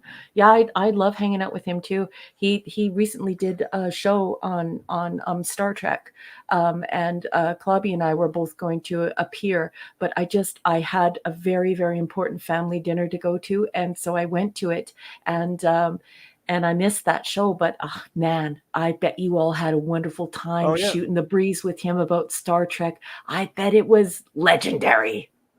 Oh yeah, no, yeah, absolutely. Yeah. DC's the man, and he is a great one. So. Yeah, and that's a great show that he has, and that time slot, pop culture breakdown. That's fantastic. What a great! It's a great time for everyone there. He's got such a great cast of folks. Yeah. Gary Ambrosia, Mexican Iron Man, and all those wonderful people on there and stuff like that. It was incredible. Yeah, it's so great. And what's really funny is I think that it works wonderfully with supper. I guess you guys in the United States, you guys don't really say supper, you guys say dinner, but it works really well for your guys' dinner hour. But because of where I live in the world and where Doomcock lives in the world, it's exactly on my dinner. So my supper. Wish I could be there. And whenever family supper is canceled, you will definitely see me on that Sunday show with Doomcock, because he is my friend. I do think that he is a total sweetheart, and I love talking to him. And somebody's asked if I also like The Critical Drinker. I think The Critical Drinker is okay. From the stuff that I've seen, I haven't seen all of his stuff, and I haven't read his books, but I think he's an okay cat. I like how he's a Scot and he yells, "Okay, go away now." I love that. You know who I really like is I like my fellow Irishman, Cullen. Dave Cullen. I'm a huge fan of Dave Cullen. I'm a huge fan of Critical Drinker. I really love him as well, and I love Mahler and all those guys. But yeah, Dave Cullen's great. Yeah, I've watched him for years. Yeah, exactly. And I find his videos about pop culture, I find them to be very well argued. So many of you know I'm a rhetorician, and so many times I have to just shut up when I'm on the streams, because I don't want to tell people that they're using cognitive biases or logical fallacy. But I do have to say that I like Dave Cullen's argumentation. I think the way that he defends the things that he says and his insight into Star Trek is exceptional. If you have watched recently his defense of TMP, it actually, I found it frightening, because it is so similar to mine, even in diction, and of course diction meaning vocabulary or word choice, that it actually sort of kind of creeped me out. I was like, why is this so similar to what I think? So highly recommend The Irishman, Dave Cullen. He's amazing. Well, we've done it again. By the way, Mark D, you have a link, unless you're busy, buddy, if you want to stop and say hello. Yeah, jump in. Thank you all so much for being here with us tonight. It has been, you're just the best. What a great group you all are. What a great team we have here. A crew, and just so much fun hanging out with all of you. You're just the best. Thank you so much. Now let's see, next week. Are you going to pop it, or should I? You got it. Okay, good. Descent Part 1, Descent Part 2. Yeah, that's exactly right. Jill's got the program now. What we're going to do next week, folks. Oh, Mazurus, have a good night. Thank you so much. Oh, good night. Thank you for being here. Mazurus has to leave quickly. He can't stay for the big, long farewells like they do at the ballet and the opera. But thank you so much for being here, Mazurus. Have a great weekend. At the end of each season, we like to have kind of I don't know, at least we started something of a party. We've gotten through a tough season, and why not make a party of it? So what we do is we will, that got Where'd it go? Oh, I thought did I take that off or did you? All right. Anyway, let's see here. So, since there's only one episode left in the season, what we will do is we will review that one. And then we will review its follow-up episode, which is really the first season 7 opener. But then we'll jump back from there and do an overview of season 6 for the following week, starting fresh on season 7. And we'll also since it will take a lot less time to do that, we will also have some friends come in and hang out with us, our crew members, and make a party of it. We'll see if we can get Mark to come in and Jill, and who knows, we'll try to get LT in here. Just to have a little bit of fun talking about a little, again, if he can make it, we'll see. And so, because there's so much less to review. And so that will be the schedule for next week. Make it like our season 6 party, ending party. So how about that? I love that. That's a lot of fun. So, and in the meantime, the only show note I have for you is, of course, Monday night Mark C Comics Talk. We where's my damn thing? Where'd I put it? Okay, yeah. The great Stone Loki will be joining me. Yo, what's up? Hello. What's up, buddy? Great night. Another fun time. Yep. Thanks, for, man. Having me on. Yep. It's not Saturday night without Star Trek. Welcome, Mark D with a C. I beg your pardon. Please excuse me. I've just started a comment. Clubby, could you please go to your starred tab? Oh, you on start? I didn't know you saying on. All right. Well, let me just finish this real quick. Monday night Mark C Comics Talk, animation review, Justice League New Frontier. So I wanted to get that out of the way so we can now get back to the comments. Hang on. Yeah. Oh, okay. Michael Beacon's comment. Could you please put that up on the marquee? Yes. Yeah. Great. Thank you for making my night. Started today with funeral. Oh my goodness. Ended it with Sci-Fi Celebration. Be seeing you, sir. Be seeing you. Like to be seeing you come as always. And Michael, thank you so much for being here. Yeah. And I'm sending you a big old hug, a big old bear hug, Michael, to you and to yours. That's never an easy thing to go through, and it's terrible. And my heart goes out to you, sweetheart. Yeah. Absolutely. Hugs, warm hugs to you, Michael Beacom, and glad that you could pop in here and just get away for a little while and celebrate and laugh and poke fun and go rest. And I hope you have a good weekend. Spoil yourself. Be kind to yourself. Indeed. Yep. Indeed. Thank you so much, Michael. Sorry to hear that, my friend. Condolences to you. Good time tonight. Yeah. Absolutely. Thanks for popping in there, Mark Deere. Good to see you, dude. Very good to see you. Hope you're feeling better. You sound a little bit better now. Yeah, I'm hanging in there. Must be tired though. Yep. Yeah, just tired. Just run down a little bit, but this always makes it. Hanging out with you all of you just tonight. It wouldn't be anywhere else. It makes it so much better, so much easier. Hopefully, Dr. McCoy don't need to make a house call, right? So you don't need any special pills from his bag, right? Yep. I don't know. Now that you mention it, it could. Well, I guess it could be. I had a wee bout, sir, but Dr. McCoy pulled me through. Right? I'd like to thank everybody in the chat who is reaching out to our friend Michael Beacom and just offering their condolences, their love, their support. I think you're all amazing people. Thank you, community. You are the 735 Club. You are the 66 to 05ers, the true Trekkies. I love you guys very much. Thank you for doing that for him, because that's tough. That's tough news. Oh, he's saying, he posted this. It's a funeral for a 7-year-old grandson. Yeah. So it's even more, oh, terrible. My God. Yeah. Terrible. Oh, my God. Really? Wow. Yeah. Terrible. Can't even imagine what you're going through. Can't even imagine.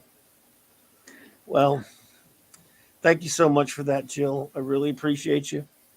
You're too kind. It's a popcorn super sticker if you can't see it on your end. No, you can't. Oh, yeah, we can't really see it. That's true. It's popcorn, yep. Of course, she would send the captain a bag of popcorn. She's chief I need some communications popcorn. officer. She knows. I think I gotta get me some popcorn.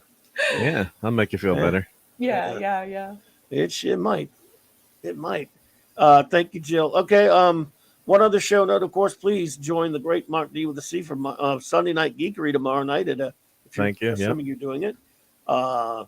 Usually, and there's the we talk about all things geek, and hopefully you feel good enough to be on there if you're not hanging out with Doomcock that night, and we just talk things of the week, and like if you miss the clubhouse, there's the color form / that book that we had fun with the if anyone didn't see Clobby's Clubhouse, here, take you this work of art, this masterpiece that we did together. It was Timescape. What happened was we went back and visited 8-year-old Mark D with the C, and he made this for us.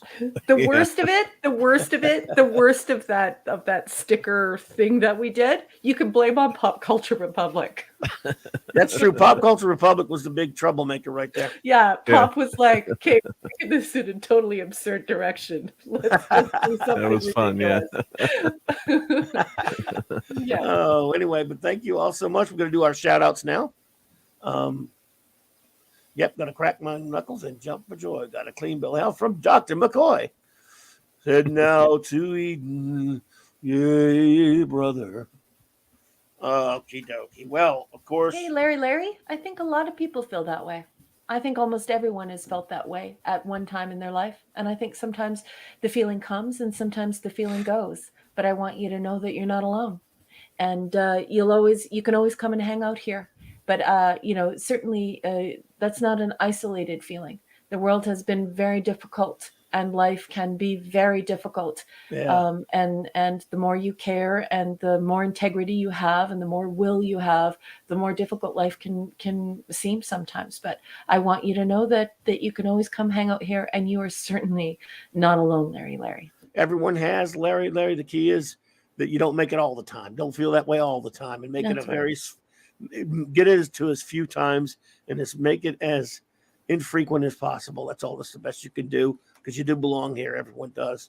And we appreciate you stopping in. I hope you're doing well. Yeah. And always, hey, you got a friendship here. You got as one of my favorite things I've ever heard, songs from a movie. You got a friend in me. Yeah. I love the multiple versions. Yep. Toy Story, but that gets me in the mood to watch it now. Yeah. I love that movie. I love all those movies. Hey, you know what, Larry? You're welcome. And I just listen to the captain. He is your captain, after all. And just show up here. It's just like Eric said. It's good. It's good to have you here, and you have a friend in Eric as well. And just come here and shoot the breeze. That's right. Crack. I like the Robert Goulet version of that from Toy Story 2. Yeah, I love that. That song makes me. I've cried a few times, but don't tell anyone. Hearing that song, so yeah, you gotta. I love the Randy Newman version, but something about the Robert Goulet version in the second movie. Good Lord, now I'm thinking about that. I want to go listen to it again. Yeah, I do love the Newman. Yeah, it is great, but something about that. And it turns out it's the little squeaky guy, little squeaky toy singing it. I'm with Larry. When my offspring experienced that song in the car. And we turned it all the way up to like blasting it in the car. Yes. The Randy Newman is pretty darn good, Larry. I agree. Well, that's what's important, right? Fantastic. Friends and being able to hang out, and as much as I say I love having all this stuff, or some people call it in my house junk, affectionately. At the end of the day, that's not junk. It's a museum. I know, but sometimes I have too much junk everywhere. Shin kicks. I'm sending shin kicks. Mutates to the kitchen. Your toys. But that's what's important in life, really. In the end, is your friends you can count on and hang out and talk on. So yeah, so always come. This is why this is such a fun place to be, and everyone's welcome, and there's really no there's no vitriol here, or we just love having this hangout and talk about something we love. Star Trek. Even when we get some crummy episodes, we still have a great time, and that's that. In the end, that's what's important, right? You're gonna remember.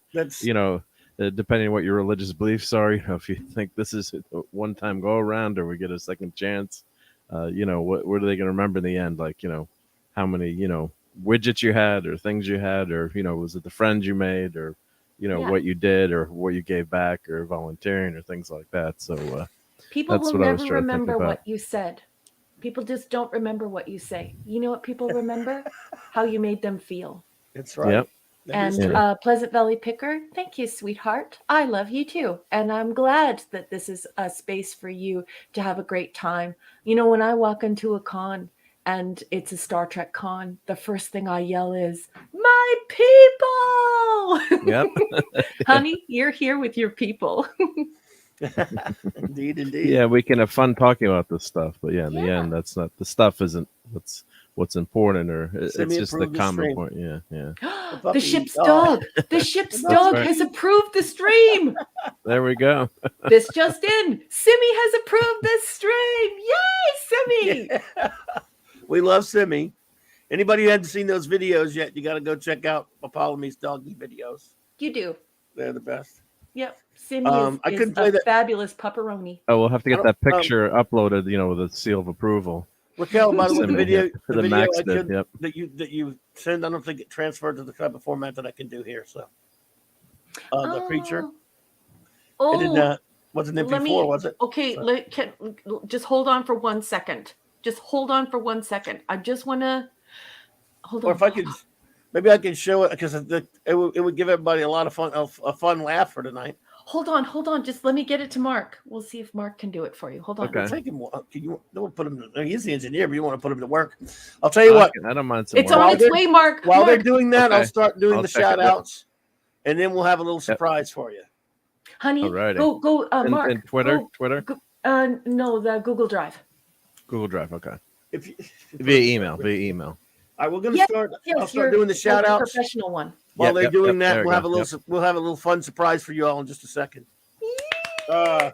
Steve Mitchum, thanks for being here tonight, bro. Appreciate you, buddy. Hope you're doing well, and hope Maddie's doing well. Kiss her whole sweet little gorgeous face for me, please. Good night, Star in Las Vegas. Shout out to the Las Vegas. Felicianos who had to run, but shout out to them. Good night, Felicianos. Raymond and Sandra. Comic Relief Crusader, buddy. Good to see you there, dude. Thank you for hanging out with me as always, man. Appreciate you. Pleasant Valley Picker. Good to see you, my friend. Thanks for being here with us. Good night, BC. Have a great weekend. Oh, he says, Pleasant Valley Picker, he had a little nap. He said he missed the last episode, but he wants us to know he considers it an A. Okay, thank you for that, honey. Thank you, Pleasant Valley. Wow. You dated yourself there, Larry, buddy. First Marvel comic I bought was Fantastic Four #1. That might give away my age. Well, I'm glad not to be the oldest one here. Let's put it like that, Larry. No, man, that's right. Look, hey, near and dear to my heart, buddy. I love me some FF, so that is fantastic.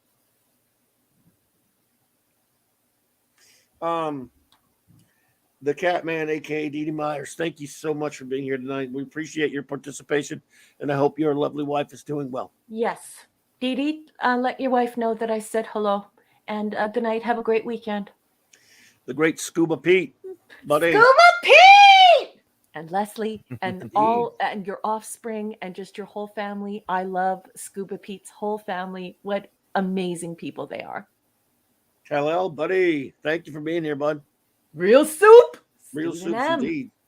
JT Kirk, thank you so much for being here, my friend. You were so fabulous.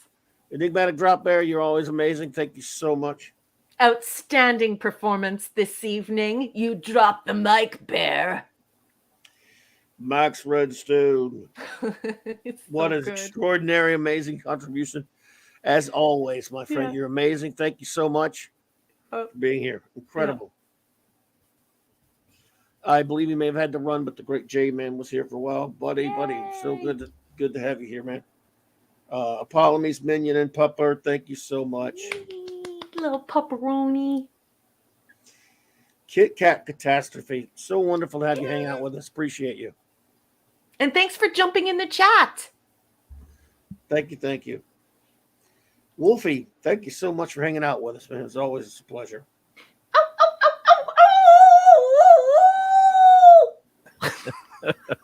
Wowzers. Michael Beacom. Thank you so much, Michael Beacom. Again, great having you here as always. Thank you so much. Mazurus. I think Mazurus had to run, but Mazurus. Yeah, he had to scoot quick. He had to go to bed.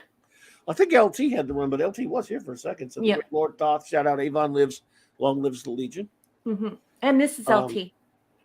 And Mrs. LT. Needless to say, our wonderful friend, Anti-Derivative Jill, is here, our Chief Communications Officer. Sweetness. And of course, the wonderful Dad Man clan, Mr. and Mrs. Love Thank you them, for being love here them. with us tonight, my friends. And their lovely daughter. The whole Dad Man and their clan. Lovely daughter, absolutely. They're absolutely. such great people. Love, love, love them. Ooh, you just got a gift from Eric K. And did you know that Dave snuck in the back of the class? I talked to Dave, yeah. I said hello to Dave. I didn't even see you snuck in the back of the class. Dave. Raquel, thanks to your husband for always sharing you with us. Much love. Absolutely. Love you. Thanks to that lucky man indeed. Thank you, Eric. Thank you, brother. Appreciate it. Thanks for all you do there, great Eric K. Bronze Wrencher. Thank you so much, Eric K. And thanks to the great Chris Persia as well. Chris, brother, I really appreciate you, man. Thank you for being out there. Yeah, Eric, thank you for always protecting this community and always being there for us behind the scenes for this little production thing, that little production thing, and for just being a great friend. You already know how much I love you. And you're just the best. And thank you to Chris Persia as well. He had to step out early, but he was here and worked his little tail off as usual. So I'm sending millions of kisses for both of your awesome faces, our amazing wretches. Terrell 72, thank you so much. Terrell, always a pleasure, my friend. Thank you for being there. Really appreciate it. I hope you're having a fantastic night. Mr. Angel, the chef was here earlier. Chef, thank you, buddy. Thanks, Chef. Mr. Angel. And thank you for that Discord. So check it out. We got a clobbering section, some pictures of the truck dog, and some. I gotta remind myself one day to go over there. You got to head over there. Yep. So everyone check that out. If you want to leave some messages or, interact with the show, that'd be great. Yeah. Just Joe 47. Good. Thanks, Jobber, for being here as always, brother. Night. J.D. Lewis. Thank you so much, my friend. I think he had to run. Snail Messiah. Always good to see you, the snail. Zathras. Great to see you here, buddy. Crap. Keely Chow, Roll Tide. You just got a gift from your friend Larry. Larry. Best wishes to Raquel and family and to Globby and to you too, sir. Thank you so much, Larry. And by the way, I love the avatar. What's full of rubber over my head? A little Bullwinkle. I'm a Bullwinkle. I love Bullwinkle, so yes. Oh, Steve Mitchum would just like to let everyone in the chat know that he's on his cell phone right now. So he has to say goodnight to one and all at once. Good night, bud. I already said we hollered him out. Great Steve Mitchum. We hollered him out. Yep. Hopefully catch you tomorrow night if you have a chance. Yep. So he's not forgetting about you folks. He just has to do a one and all good night. Mega Cropper, thank you so much. Nirat and Axamanda Bear, thank you so much for being here. We appreciate you. Good night. Yawarski's pool practice. Thank you. He stepped in through Scuba Pete. Yawarski, I'm your Huckleberry. Minimus was here. Minimus! Well, that is Claude Parrish. Shooter. Mr. Parrish. Shooter 8323, thank you for being here. Hey, and you were fearless. You jumped right in the chat. You were so good tonight. I hope you come back. We had a great time with you. Pop Culture Republic. Thank you. Hungry Boy, always great to see you. Thank you so much for being here tonight. Hope you're doing well, my wonderful friend Hungry Boy. Thank you so much. Another wonderful friend, the Cardinal Sen. Gil, thank you so much for being here tonight and your kind contributions, my friend. See you soon. Gil, thank you so much for everything. And if you're not following Cardinal Sin on YouTube, please do so. Captain James T. Skywalker, thank you for being here. Good night. And again, the aforementioned Larry, thanks so much for being here tonight. Really appreciate you. Pop Culture Curator, thank you for being here tonight. Yeah. Cavatino Cavatamanche, thank you. What? That's a mouthful of a name. I'm just going to call him the 3 C's. Monkey Jeebus. Monkey Jeebus! Mr. Tickle Trunk, thank you so much, my friend. You were too kind. Mwah, mwah, mwah. Thank you, Rod Thunderheart, for being here, buddy. And again, the aforementioned Dave. And I think that covers everyone that I know of. Dave, thank you for being here. Thank you all Dave. for being here. So what's the deal here? So we got. Is this the? Want to make sure I got the right video. This is the creature. Yes. Yes. Where is Yes. All right. Yep. All right. Well, Okay, so I get to set this up. So just wait for 1 second. Yeah, you set it it? up. Well, where Tell is me it when here? We had a pre-show talk. Oh. And Clobby says to me, have you seen that creature from the Black Lagoon meme? And I'm like, no. Oh, okay.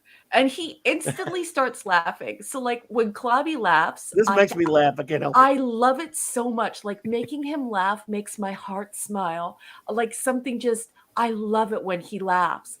And so I know something's genuinely funny. So he's like, wait a second, I'm going to go and get it for you. So he goes and gets it for me. And of course, the first thing I did is I took the URL and I converted it so I could take it off of Twitter. And I sent it to him. And Mark has been processing it for us so we could say our goodbyes. Mark. And now he's going to run this hysterical I can't get in trouble video. for this, right?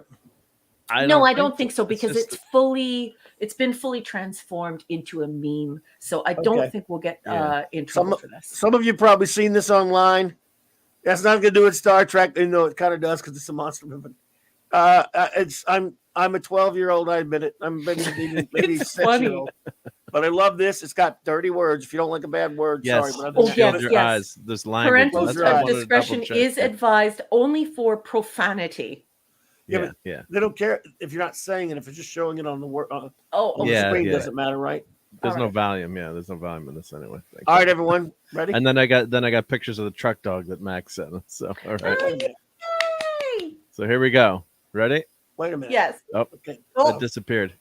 Boss. Now. There we go. Well, okay. You kept talking. There we go. All right, here we go. The creature from the Black Lagoon. I loved his.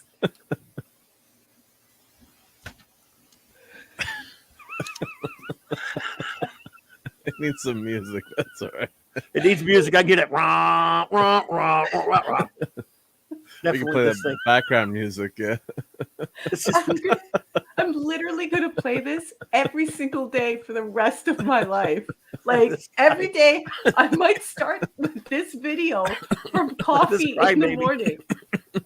This is a morning coffee video brought to you by Clobby. And also you. It went by too fast, didn't it? Can you do it again? Yeah, I do. Yeah, can you play it one more time? I can play it again. Yeah. Just play it one more time. Play it again, Sam. I should have tried to put it on loop. We couldn't. I couldn't get it on. You know what I'll do for you? I'll make that as the a GIF for the top corner, so you can just have it playing constantly in loop. You know, in the small won't be able to top see right. the F word, but still, yeah. Yeah, definitely F this and this. And this. I think this is my favorite, and this in particular. This in particular, I like the other one, and this somewhat, and this bird, and this guy. Fuck that guy. That guy. This cat. This bird. Cat. And this bird. Yes. And this guy. And this shithead.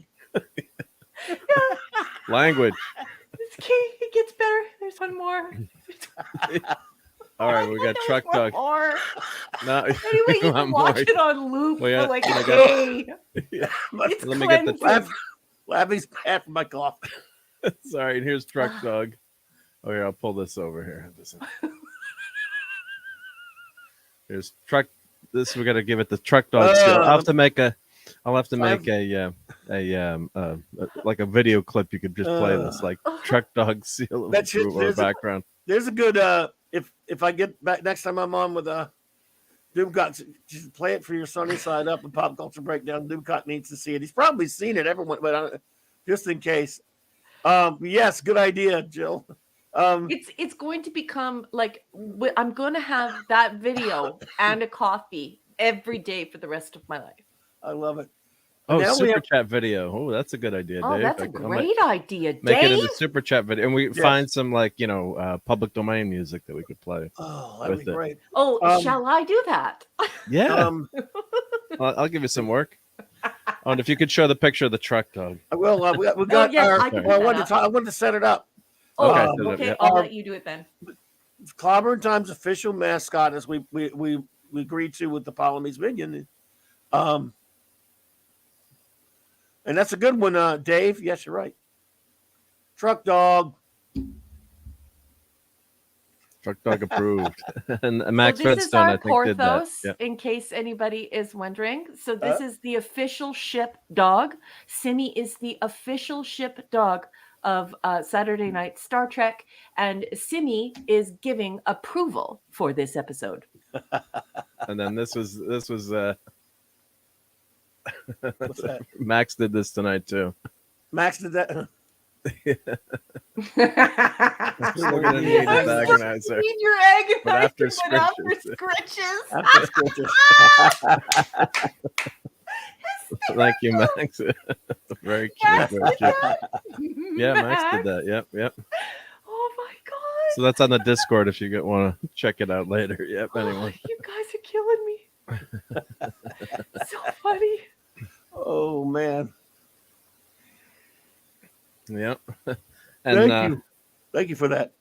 The creature approves From as the well. Black Lagoon. Oh my god, I didn't know you had that. Of course I have that. It's one of my favorite all-time movies and dudes. Like, so there were 3 movies, right? Or weren't there 3? there, been yeah, too I long. think there were 3. Yeah. Return of the Creature, and then 3D or something like Yeah. that. Goes to But Hollywood or whatever. Or, I don't know. But it's a really well done figure. That's Did the you best. ever review this That's one? one of the coolest, greatest Yeah. monsters of the movie history. Oh yeah, it's just so well done. And the diver that did this scared the crap in me as an 8-year-old. James Arness was wore When I the. first I saw think, it. was it James? No, it was Peter Graves actually was in one of those movies as this creature. I think it was Yeah, Peter it's- Graves. That's a really cool. This lives under my TV in the family room, so I see this every day. Yep. So Dave It's is just a classic- calling for a classic, yep. Saturday night Star Trek movie watch party. That'd be fun. yep, we're trying to figure out a good time to do that when we're all The together. new But, TMP. yeah, the new TMP. I guess the new TMP. Or I think we figured out a should way do to the new do it, yep. TMP. Yep. Yeah. We could do it maybe before the show. Well, it's too much time together. I don't know, but I guess we're not streaming. It's not too much work, right? Just do the watch party. So Maybe do could we the tell watch party people with- now that we walkie-talkie all day and then we podcast together at night that maybe Yeah. they might get sick of us, but we're not sick of each other? Should we admit that on air? 6 hours of Star Trek on Saturday. Yep. Yeah. Well, 'Cause thank it ain't you a all short so movie. much Yeah.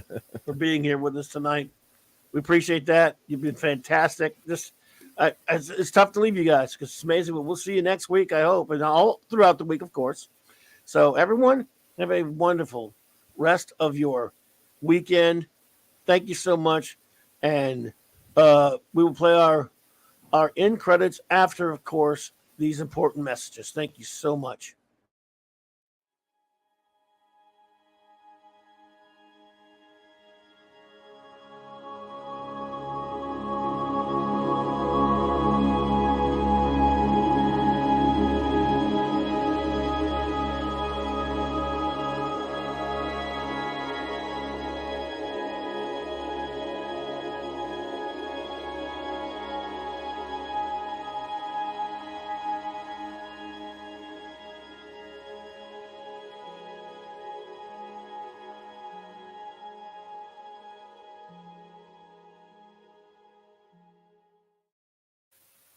Clobber on, clobber.